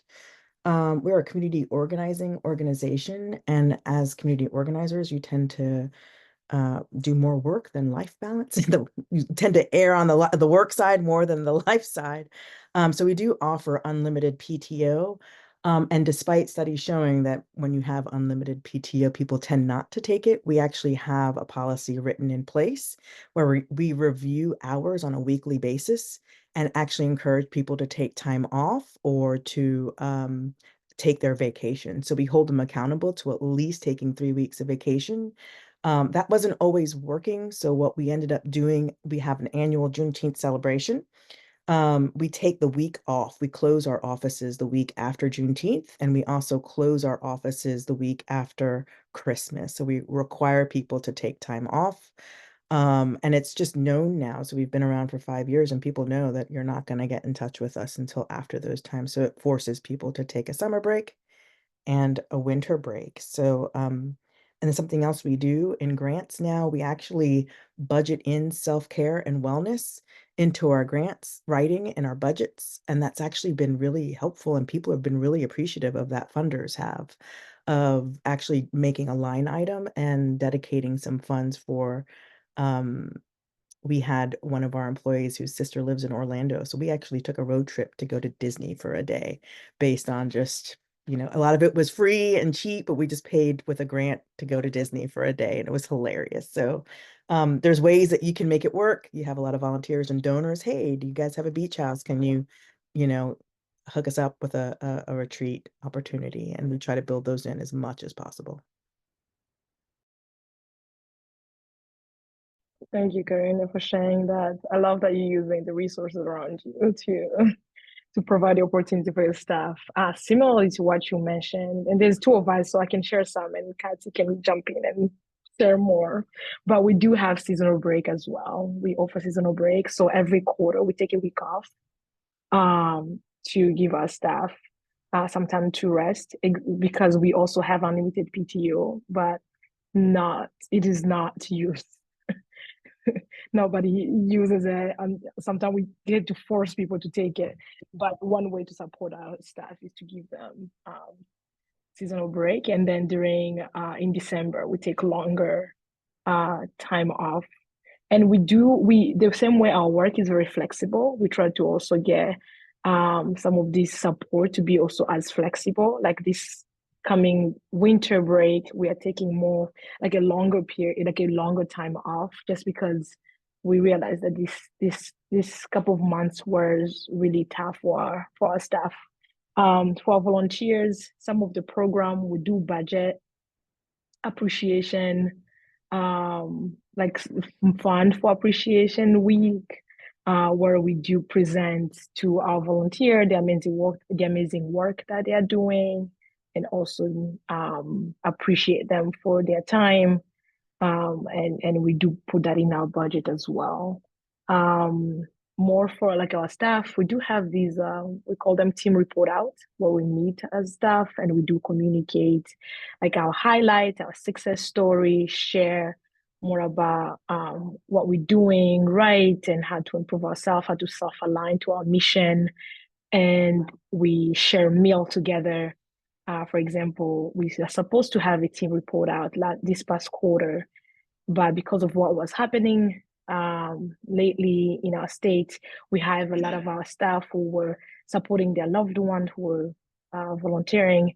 And instead of doing a report out, we took people for breakfast and share breakfast together. And that was really appreciated.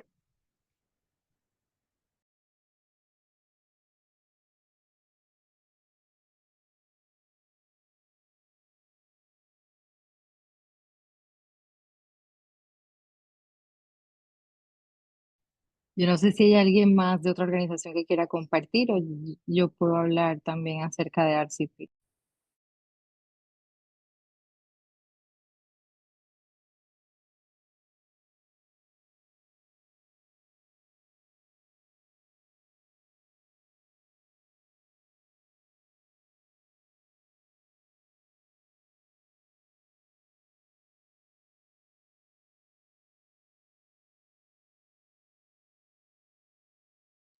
Ok, entonces yo puedo continuar. Además de lo que ya mencionó Daniela, pensaba mucho en lo que tú mencionabas ahorita, Abby, y es que cuando nuestros colaboradores ingresan a la organización, en nuestro canal de comunicación reconocemos que esa persona acaba de ingresar, entonces enviamos un flyer de bienvenida, porque para nosotros, como parte de nuestros valores, las relaciones es muy importante y especialmente conocer con quienes trabajamos. Entonces compartimos información para que las personas se sientan bienvenidas y se sientan vistas y celebradas por todos nosotros. Adicional a lo que mencionaba Daniela, tenemos estipendios de desarrollo que la gente ha convertido como una especie también de actividades de autocuidado y bienestar, porque normalmente hacen cosas como unirse a membresías para conocer más acerca de cómo regular el estrés. Hay personas que hacen yoga, hay personas que deciden tener cursos de cómo coser, o sea, buscan actividades que les generen placer para poder estar bien en la organización también. Entonces, eso también es algo que apoyamos.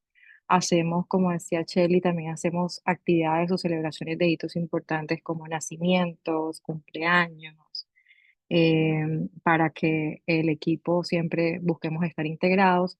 Y hacemos unas cosas que se llaman días culturales. Nosotros crecimos mucho como organización y siempre buscamos un espacio donde podamos estar todos a través de actividades de team bonding o de fortalecimiento de equipo. Eso es otra cosa que hacemos para generar retención.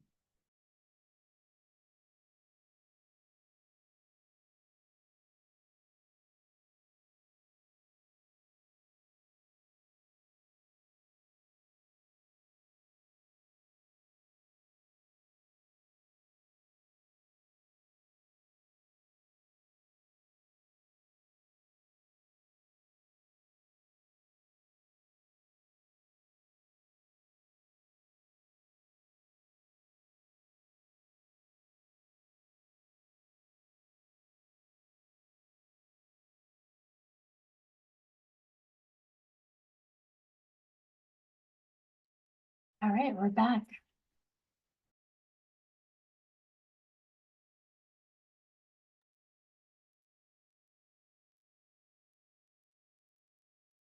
Okay, so we are back from our breakouts. And we want to just kind of hear a couple of ideas. I was privy to one of the breakout spaces, so I could hear some of the ideas that you all were sharing.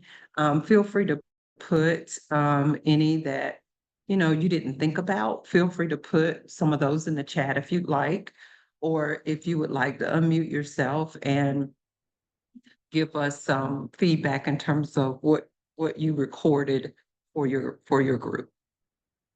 And you can unmute yourself and begin. Dr. Palma, I received some private messages from folks in my group about my grant writing that I do by including that line budget item for self-care and wellness for staff. So I just wanted to expand on that a little bit more. I got some asks specifically about that. Absolutely. Yeah, one of our biggest values in our organization is about nourishment. It's about how we nourish our community and nourish and pour into our staff, volunteers, and board members. And we really do try to find ways in which we're living that through every aspect of relationship, be it with funders or other partnerships, community organizations. And with our grant specifically, we really speak about the importance of improving our organizational culture, because some of these strategies can be really more specific, kind of what we call Band-Aid approaches rather than identifying root cause. And when we talk about the importance and need for including self-care and wellness, but more it's about that bigger picture of improving our organizational culture, where it's a place where people feel nourished and want to come to and work with and work in. We add that into all of our grants, and it's a small percentage. It depends on what we're applying for, but for whatever program, or even if it's unrestricted funds, we really talk about that and add it to our budget. And it works, and we've received it every time. Great, thank you. Thank you for that. That is definitely a North Star goal, right? To kind of foster the culture of the organization such that it responds to being supportive of self-care with the folks that work with us.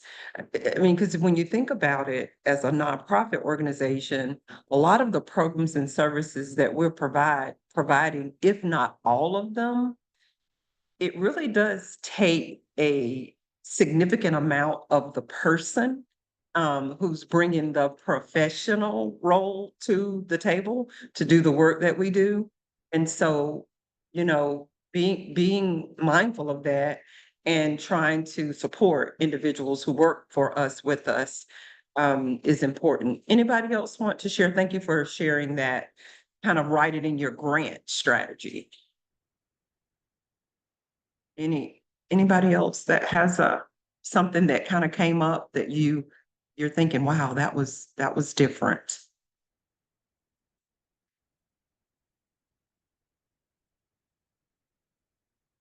Okay. So as we move through our topics here, we are going to share 3 links with you, or might I add 4. We're going to share 4 links in the chat. So let me tell you what they are. One is a resource related to onboarding. It's an onboarding guide. It's an employee onboarding guide. And so we're going to put that in the chat first. So that might help you as you're building out your personnel administration infrastructure. And then the second resource that we're going to put in the chat for you, and I'm going to come back to this one, but the second resource is an employee handbook table of contents. So if you don't have an employee handbook, this table of contents resource can serve as a guide. It's titled an Essential Nonprofit Employee Handbook. So we want to share that with you. And then the third link that we're going to put in the chat is about establishing a grievance process. You know, so if individuals in your organization have a concern or have a need to express a grievance, there's a resource there. And it is a kind of titled the Employee Complaint Process. So there's that. And then the fourth item is a succession policy and plan resource. We do see where in a lot of our nonprofit organizations, there is somewhat of a wave of executive directors that are retiring or CEOs that are retiring. And so taking a look at succession planning, how will you handle the transition? Those are things that you want to keep top of mind too, as it relates to employee retention. And especially employees knowing that whenever they have a challenge or if there's some issue that they have, where do they go? So having that laid out in terms of a complete or complaint or grievance process, that's important as well. Team, can we pull up the Essential Nonprofit Employee Handbook resource? Can we share that with the group? And I will encourage you, to be, if you don't have an employee handbook, you know, start building one. And even for folks, I think I heard one organization that said everybody was a 1099 and they're contracted. Those individuals, they are still coming into your organization and they are working as a representative of your organization, providing that service. And so it is good to have and share with them kind of the essence or the way in which your organization functions. For example, what some of your core values are, you know, what your some of the principles that you apply. You know, those are the kinds of things that I think are important. too, even though they may not necessarily be employees. So, if you could, start building that out, I think that's important.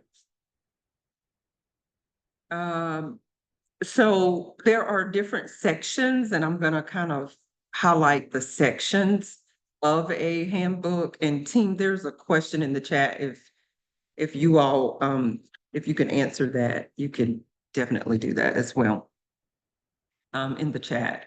So the first section is related to policies, and this really takes you back to the EEOC and the EEOA and the EEOL. So, these kind of align with that. And so being familiar with what those policies are by law, and what some of those statutes are is important. And so the first section of your handbook could definitely have that included. You could go ahead to the next one. Thank you. And then so section 2 is employment status. We talked about that before. Are you a contracted person, exempt, and what all those things mean? It's important to maybe communicate that to your employees. Recruiting and hiring, those are some of the things that we're covering today that you would have in section 3. And then in section 4, compensation and salary, what that looks like for your organization. And these are some examples of the kinds of things that you would have in that part of your handbook. You can go ahead to the section 5. And then general workplace policy. So, work hours and attendance, and the person that had the question about the person who was kind of adding more time, working more hours than they were approved to work. That is, this might be where you might put that general workplace policy in the handbook. Thank you, Rebecca. I see you're trying to make sure that folks have the link to the information that we're sharing. Can you I think that's the end, but keep going for me. May not be.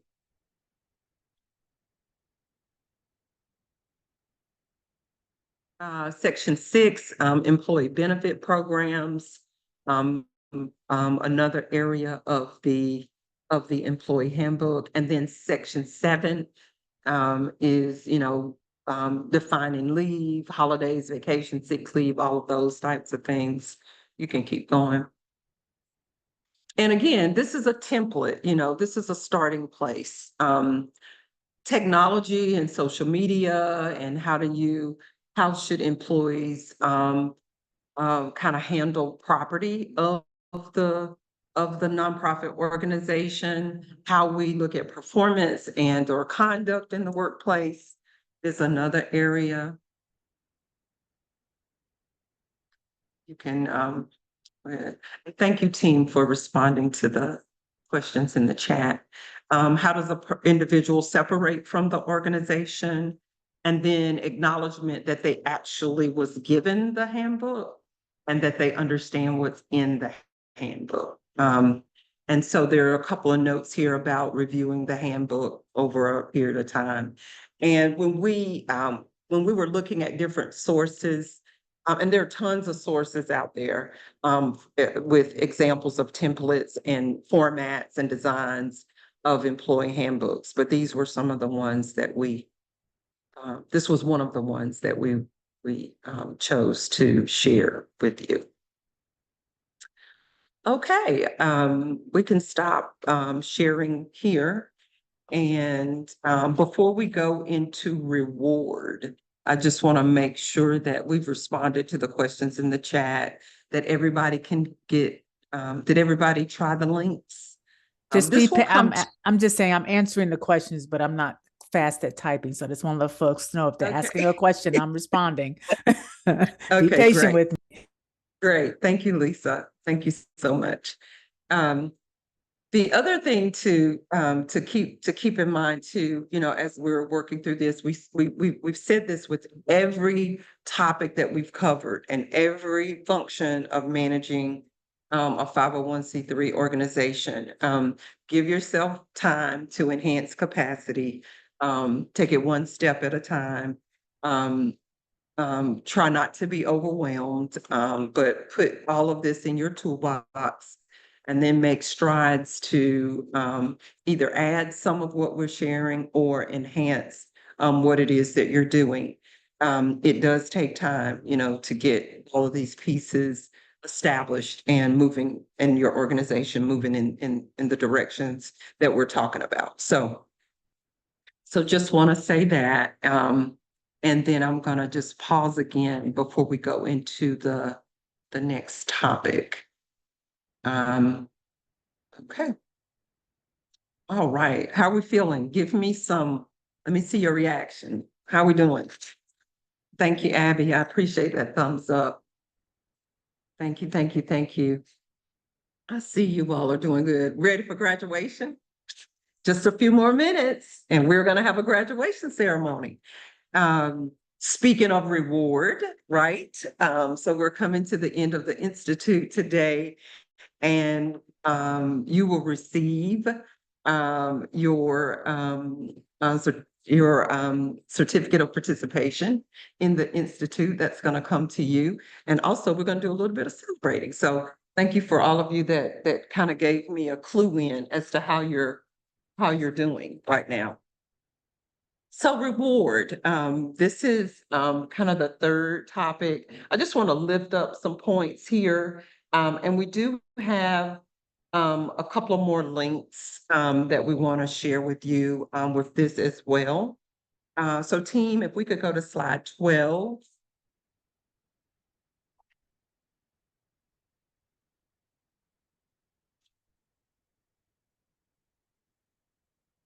Thank you. And again, keep in mind, you will get, just like we do every week, you will get a wraparound communication and you will have this information in that wraparound. So know that you will be getting this information as well. So in thinking about rewarding our employees, we talked about having a benefit of being professional, offering professional development. Well, also career development. There's a nonprofit here in my community, and some of you know I'm in Guilford County. I'm in the Jamestown, Greensboro area. There is a nonprofit here that has reached out to the board chair of that nonprofit, and the CEO decided that they wanted to, as it relates to career development, this particular organization has about 10 staff, and 7 of the staff are like novice professionals. So they're new in the nonprofit sector as professionals. And so they wanted to give them a mentor. And so what the board chair did and the CEO did is they reached out to people literally that they know in the community and asked them, and they matched these folks and asked them to mentor one of those 7. And so they ended up getting 7 mentors that are working directly with those new professionals in that nonprofit organization as a career development resource for them. And that started this year for them. And so seemingly it's going okay. And so that's a way to reward individuals that are working with us as it relates to career development. You're going to get a link here in the chat. It is a link to the North Carolina Center for Nonprofits job postings link. And it's called NC Nonprofit Careers. And so we're going to provide that link for you in the chat. The other thing to think about is promotion.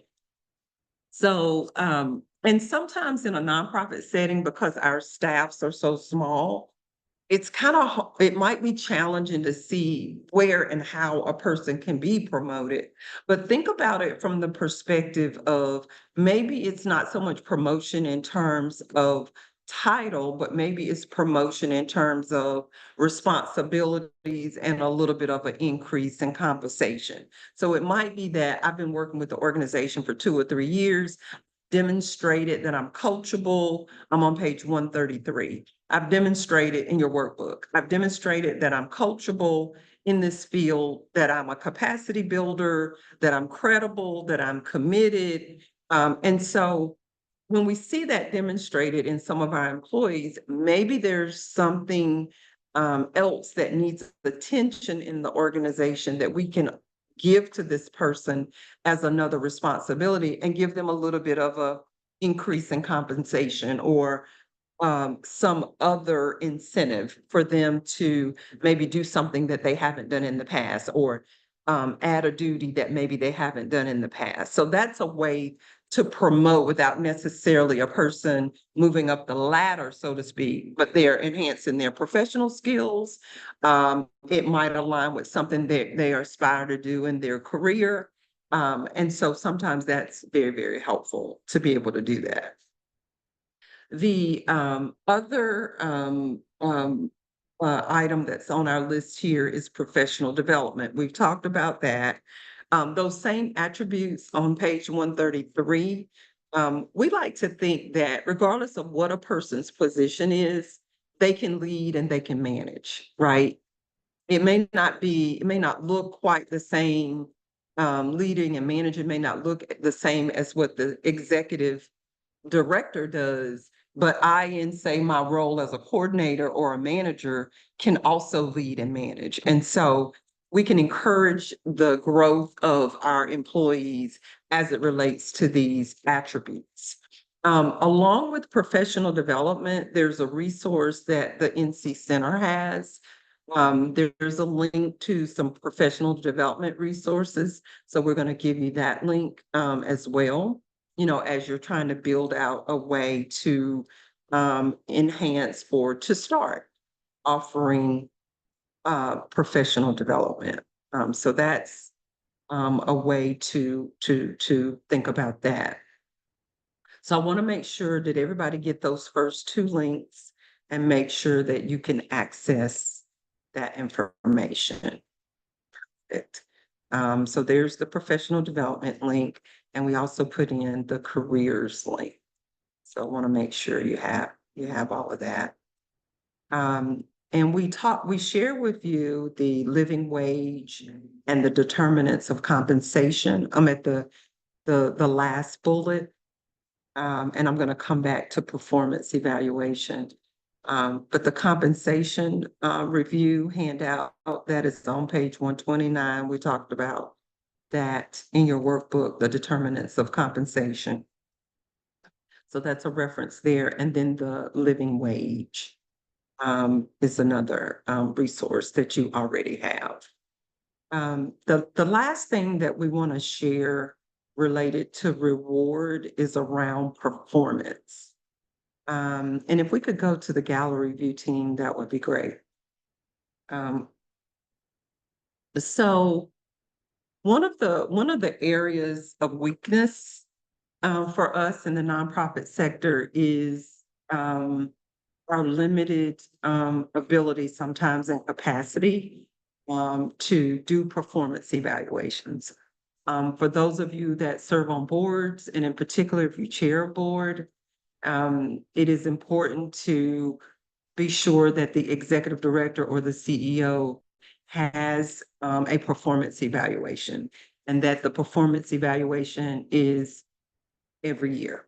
That's important. Minimally, every 2 year, kind of like full performance eval. That's important. The ED or the CEO and the board should be having conversations about the performance of that individual. So that's important. 3 things to think about when you're considering evaluating performance. Think about whether or not the performance is based on the behavior of the person, of the employee. So is it a behavior-based eval? In terms of performance, is it results-based? which means that there have been some preset goals and we know what those are. And then also, is it attributes based or traits based? And it could be a combination of all three. So when you look on page 133 in your workbook, those are attributes, or those might be traits of an employee that you're working with.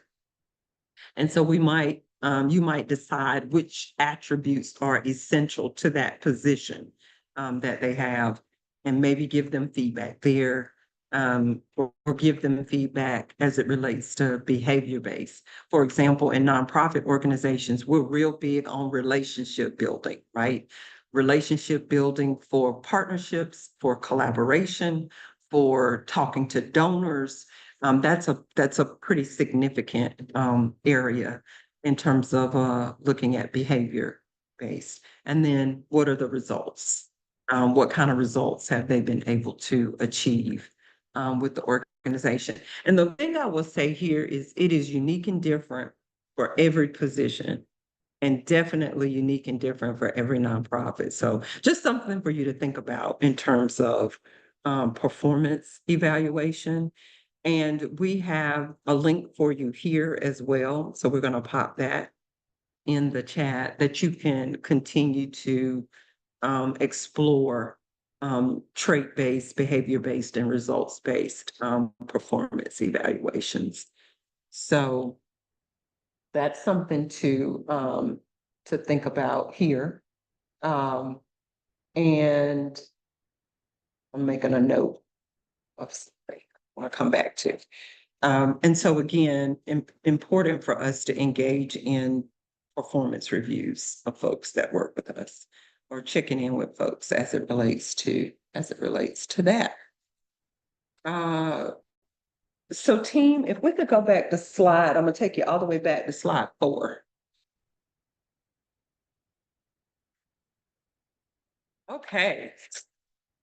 We've had a workout today. It's time to transition into our graduation, but here's a recap. So here's what we've shared as it relates to human resources today. This was our journey and our guide for what we covered. And so we're hoping that there were some takeaways here that you can apply right away. And then also there's some takeaways here that you can work towards. So recruitment, retention, reward is where we are. So team, that concludes our fall 2024 Nonprofit Management Institute cohort. With this cohort. And so we are so excited that we were able to be with you over these past 6 weeks. I'm going to turn it over to Rebecca to kind of move us into what's next leading up to our graduation ceremony. All right. Thank you, Dr. Palmer. I'm going to transition down to some closing slides for the topic. Yep. Wanted you all to be aware of the member benefits resources that we have available. The first is obviously we have, our pro bono program is probably one of our most popular member benefits, and it gives you a chance to have unlimited free consultations with various expert volunteers. We do have a human resource category for that. So if you have a burning human resource category or question and you are a member, you can request one of those through our website. You have to log into your account and go to our pro bono page. But that's a great way to get some consultation services for free. We also have our nonprofit job board. Our members save a significant amount of money when they post on our jobs board. It's for a 60-day job posting. We do require salary transparency, so you are required to give at least a salary range. One pro tip that I'll give you all is if you're struggling with writing a job description or writing a job announcement, go to the jobs board, search by role, and see what other folks are putting down for duties, for qualifications, for how they compensate. It takes a little bit of digging, but it's a great way to just use that to your benefit if you're struggling with writing any sort of job postings or job descriptions. Show of hands for folks who have successfully used the jobs board. We hear time and time again, it gets a ton of traffic on our site. It's one of those things that we just leave it and let it do its thing. And it's a great way to find really good folks to fill positions if you have any available. In terms of publications and Information Central, you see we've got a salary report which we shared. There's a discount code for members, but there's an additional discount code if your organization participated in the survey. So that's when you get the lowest rate. So when our surveys become available and you're invited to participate, it sort of serves you to be a part of that. We want an incentive there for folks to participate because the more data we have that goes into our compensation report, the more accurate it is, the more on point all that information is. We also have some publication, webinar, and templates that you'll see here. This will be linkable in the wraparound, so you can go to the slide deck and click on some of these publications and Information Central resources that we have on our website. And then to close us out, this for member benefits, there are a ton of different money-saving partners that are human resources adjacent or affiliated. So you can find some of those on our website under Money Saving Partners. You see Mutual of America, First Nonprofits, Marsh McLennan Agency, and our Nonprofit Risk Management Center affiliation with them. And with that, here we are on our final slide where you all can see the topics that we covered. I want to just give a moment for us to review this. Dr. Palmer, I think this is your slide.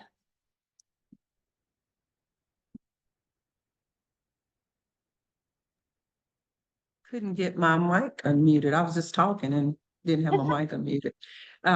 You can go back to that slide 15.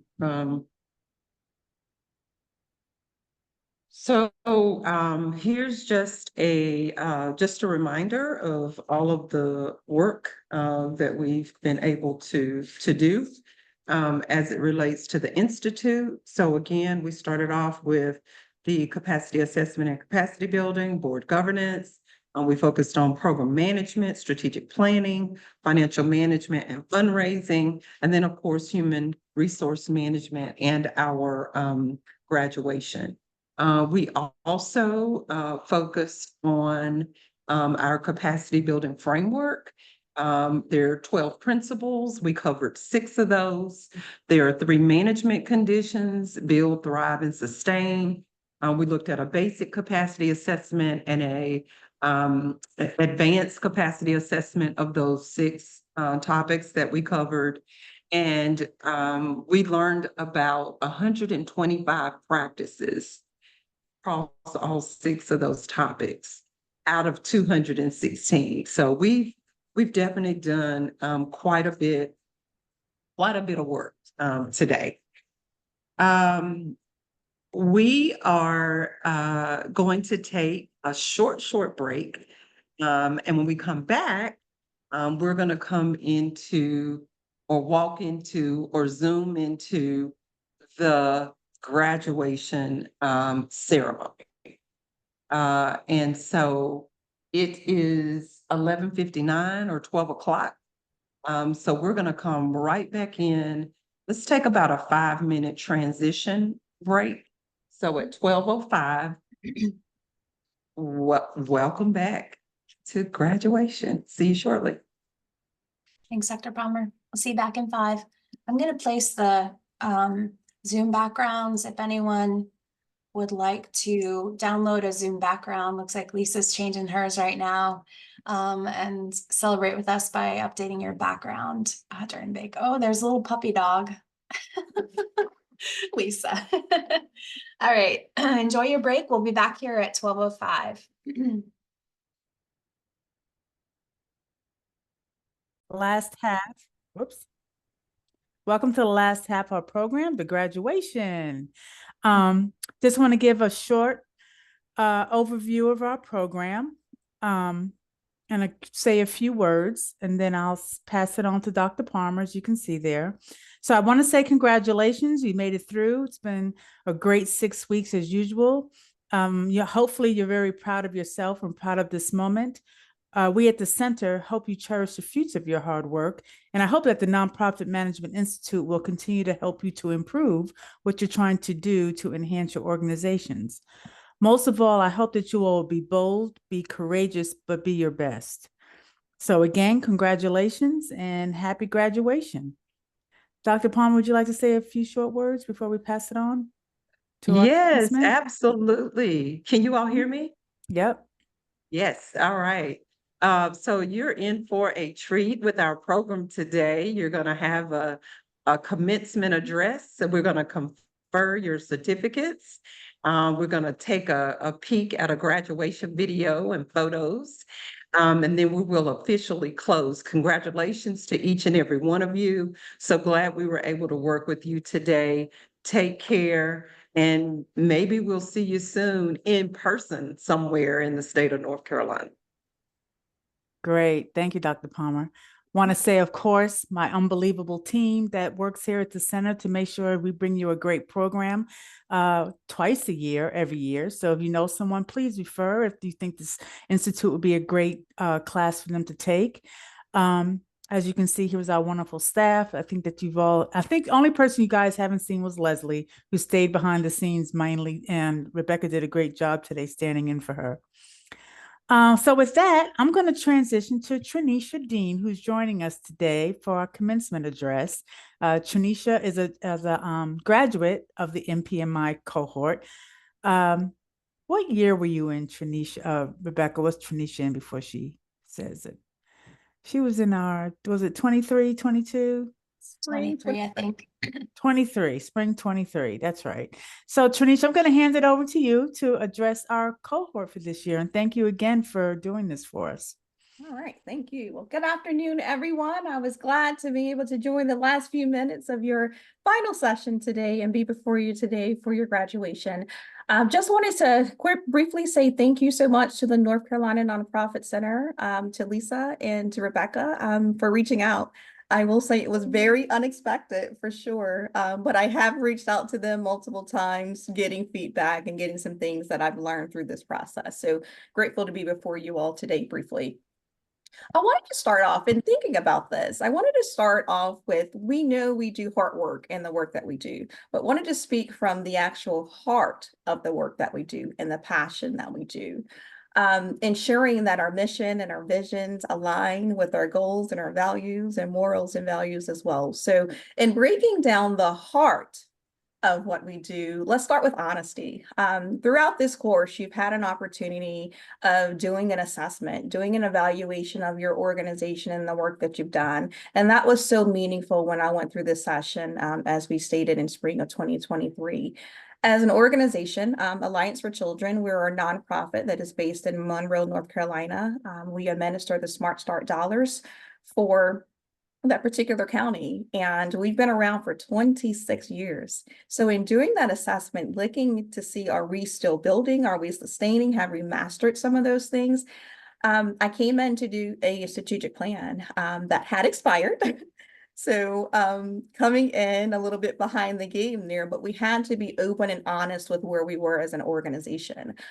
We were in some aspects still building, although we've again have been in existence for many years. So being honest about the work that you do, supporting the families, supporting your clients in your community. And again, ensuring that your mission and vision is aligned with your goals and your morals and your values. Secondly, looking at the DE is equity. I'm sure you spoke a lot about DEI and equity throughout this course, but ensuring that all your practices and your policies and procedures ensure that there's equitability throughout. When you're posting your request for proposals, is it an equitable, fair process? Are you getting some of the same vendors and funding some of the same programs? So ensuring that that equity is there. But then I also like to state is excellence, leveling up the work that you're doing, leading from a place of excellence. What is your mantra for your organization? What gets folks excited when they hear about your name and the work that you're doing? A part of that comes with accountability. Again, holding yourself accountable for some of the work that you're doing. And that also comes with being vulnerable. So when you did your assessment of your organization and there were some areas of improvement, being accountable for owning that. And what do we do to improve? Setting those strategies and those goals. The principles and practices have been so useful to a lot of the work that I do and continue to do. So referring back to those, we are a people of resilience. Looking at that R, we have to be resilient in everything that we're doing. When, as in the work of nonprofits, as you know, is tough. The funding's not there. The donors are not giving in the way that they used to. The staffing is limited. Boards, volunteering, not necessarily a working board, but we have to be a resilient people and look at ways that we can recalibrate to deliver the services that we provide.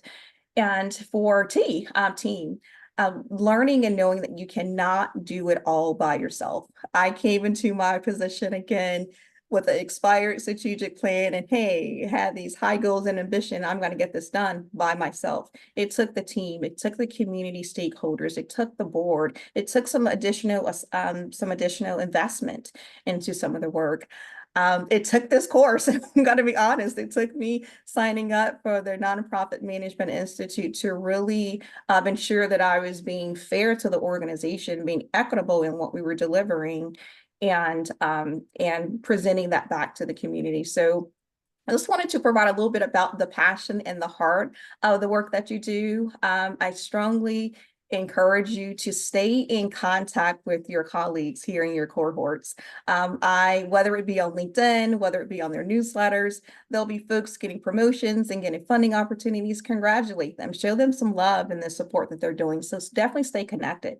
Stay connected to the North Carolina Nonprofit Center. There are lots of trainings and sessions that are offered that are beneficial. As Dr. Palmer alluded to, there's an opportunity coming up in November to meet some of your colleagues or former colleagues of the Institute in person. So take advantage of those opportunities. Raise your hand to do things outside of your comfort level. For sure, get back. You've sat through this course for 6 weeks. You blocked off your calendar for a morning each week. No emails, no phone calls. Make sure you pour that knowledge and content that you've learned back into your community. Share it with your colleagues. As I stated, we went through a SWOT analysis and brought in community partners and board members. And after that, they were like, where did you get this principles and practice document? I need it electronically. They went out to the Institute and actually purchased it in order to download it and take it back to some of the other boards that they're serving on. So don't just hold it too close to your chest. Make sure you share that information as well. Keep finding your passion for the work that you're doing. Do what you love, but remain to stay curious as well. And as I stated, keep the connections. We're all in this work together, so don't hesitate to reach out to your colleagues. So as we celebrate you today, I did not know that I would have access to the virtual background, so I downloaded one because I wanted to join in the celebration as well and say congratulations. I know that 6 weeks offline, one morning a week has been tough, but congratulate yourself, celebrate yourself, post about this on your social media, in your networks, that you've accomplished something. And as they stated, I believe in reaching back. So bringing up the next leader in your work and in your space to register for this opportunity. So my heartfelt congratulations to you all. And thank you to the North Carolina Nonprofit Center and Dr. Palmer. Thank you so much, Tranisha. We appreciate that so much. Thank you. That was great. So proud. Dr. Palmer, okay, I guess we're ready to get ready to do the certificates. Wow, yes, we are. Thank you so much for sharing with us, Tranisha. It was great having you here today with us. We're very appreciative of you and your time. So thank you very, very much. As you'll notice on the screen, we are congratulating you by name and organization. And so congratulations to each and every one of you. We want to officially confer your receiving your certificate. So we're going to use kind of the imaginary tassel to turn the tassel. So let's get ready. Everybody ready? Everybody ready to go right the left? Is that right? Right the left? Yes. Okay. So here we go. On behalf of the North Carolina Center for Nonprofits, you have completed the Nonprofit Management Institute. Your completion of this training institute is formally conferred on behalf of the North Carolina Center for Nonprofits. You may turn your imaginary tassels. Thank you all so much. Congratulations to each one of you. Recognize that we are congratulating you by name and organization as Rebecca kind of scrolls through our slide deck. Congratulations. Thank you, Dr. Palmer. Well done. So I want to make sure that we get our class photos taken care of. If you hang in there with us for a little bit longer, we're going to do class photos through Zoom, which is always a little bit technologically advanced, but we can do it. I have faith in us. We'll come back, we'll watch our graduation video, which is just about a couple minutes, and then we'll close out the session. So I'm going to stop sharing. And I'm going to use my clipping tool. Right now, oops. Okay, so I'm going to say 1, 2, 3, and everybody on our home screen here is going to get ready to smile and hold their smile. So on the count of 3, 1, 2, 3. Nice. All right. I'm going to take a quick clip of that. Beautiful. All right, let me save that real quick. And those of you that may not have your video showing, if you will, go ahead and show your video for these photos. We'd greatly appreciate it. If not, we understand. That's fine too. Okay. And let me take the next one. Close that one. I'm going to go to slide or screen 2. I see lots of beautiful faces. On the count of 3. 1, 2, 3. Smile. Hold it. Beautiful. All right. I'll grab this. There we go. Oops. Nope. Hold on. Nope. All right. Have to do it again. My clip did not work. Okay. Ready? Screen 2. Ready? 1, 2, 3. Beautiful. All right. Grab it in the right spot. Perfect. All right. And we got one more to go. Save this one real quick. 2. Here we go. All right. Beautiful. And our last screen. Here we go. Everybody get ready. All right. Beautiful. 1, 2, 3. Very nice. All right. Let me save this real quick. And then we can move on to the graduation video. All right. Save that one. 3. Perfect. Thank you all for bearing with us as we do that. We're going to compile all those together into one graduation class photo, and we'll send that out to you along with your certificate. But let me go ahead and get our graduation video up and ready to go. And I know how to share it, so now you can hear the sound, hopefully. But I will ask for some thumbs up from you all if you should hear it once it gets started, so I can rest assured that you're hearing the sound, because this one we definitely want you to be able to hear. So share this screen, share sound. Here we go.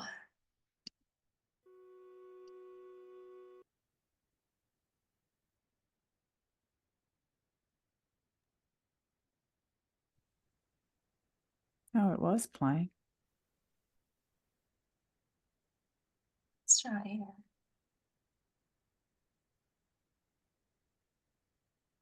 Hold on.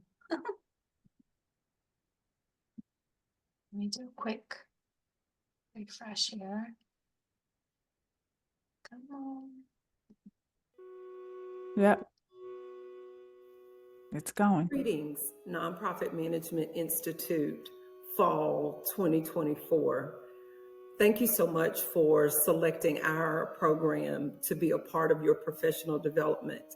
It was great meeting each and every one of you, and I'm so glad I had the opportunity to interface with you and work with you through all of the different topics that we covered in the Institute. I know that you are already making a difference in the communities that you represent.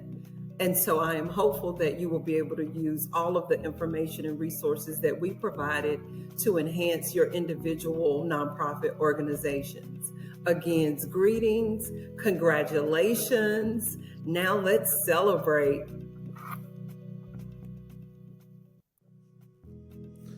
Hello, everyone at the Nonprofit Institute, and a special shout out to all of the staff and to our instructor, Dr. Palmer. It's been a wonderful experience. I've enjoyed everything, and I've learned so much. I can't wait to use what I've learned and move on to the next chapter of my career with my nonprofit. Thanks for everything.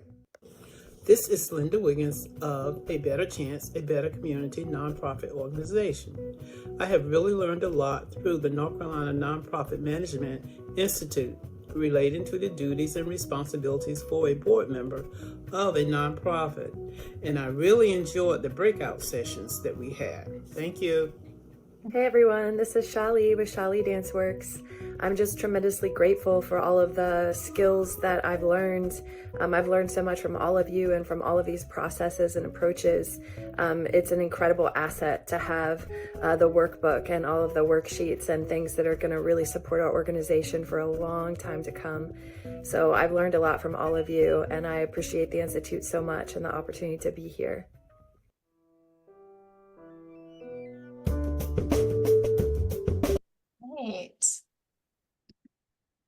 Great. Yeah, thank you all. Thank you for doing that. Definitely. Yeah. Thanks, everybody. Can everyone still hear me okay?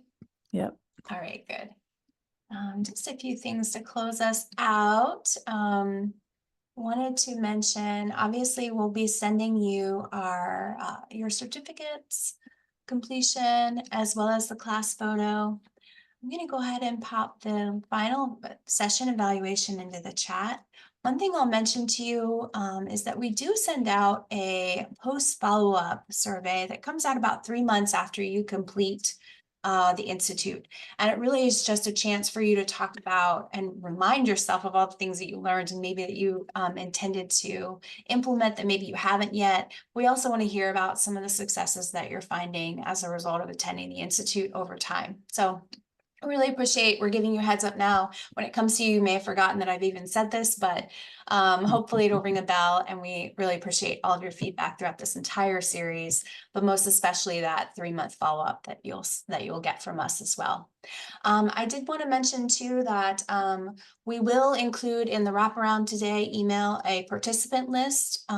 It will have contact information for all the class members.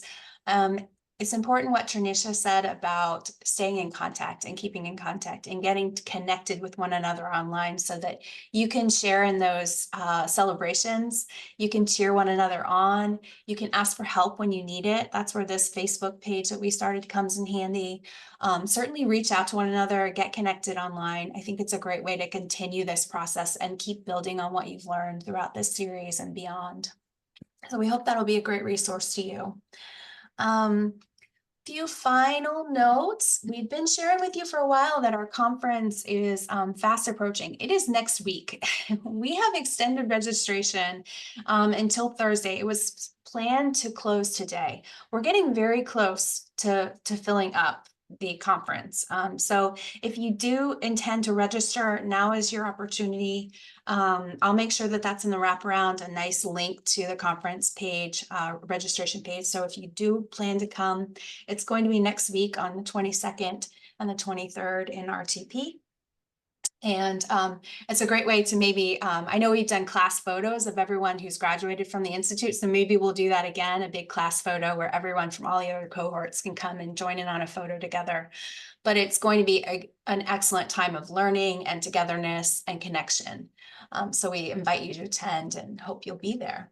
And then finally, just want to mention as well, you've gained quite a bit throughout this series, but we know the value of seeing one another face to face and getting to go a little bit deeper on some of these topic areas. So we do have our masterclass coming up on November 19th.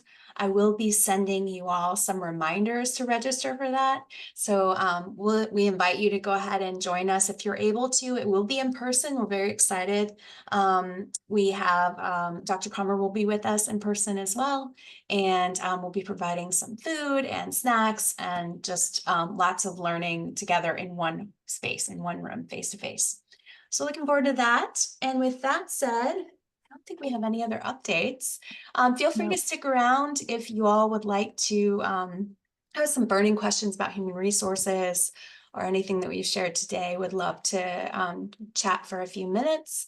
But if not, congratulations. You completed the Institute. We're so grateful for your time. We want to say special thanks to Dr. Palmer for being our leader and our facilitator throughout all this. Thank you, Trinisha, for joining us today, providing commencement. It was really, really special.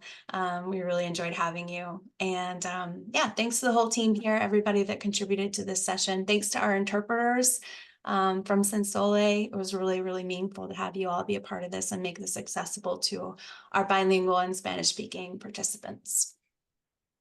So with that, we'll see y'all soon. Take care. Hope to see you at the conference.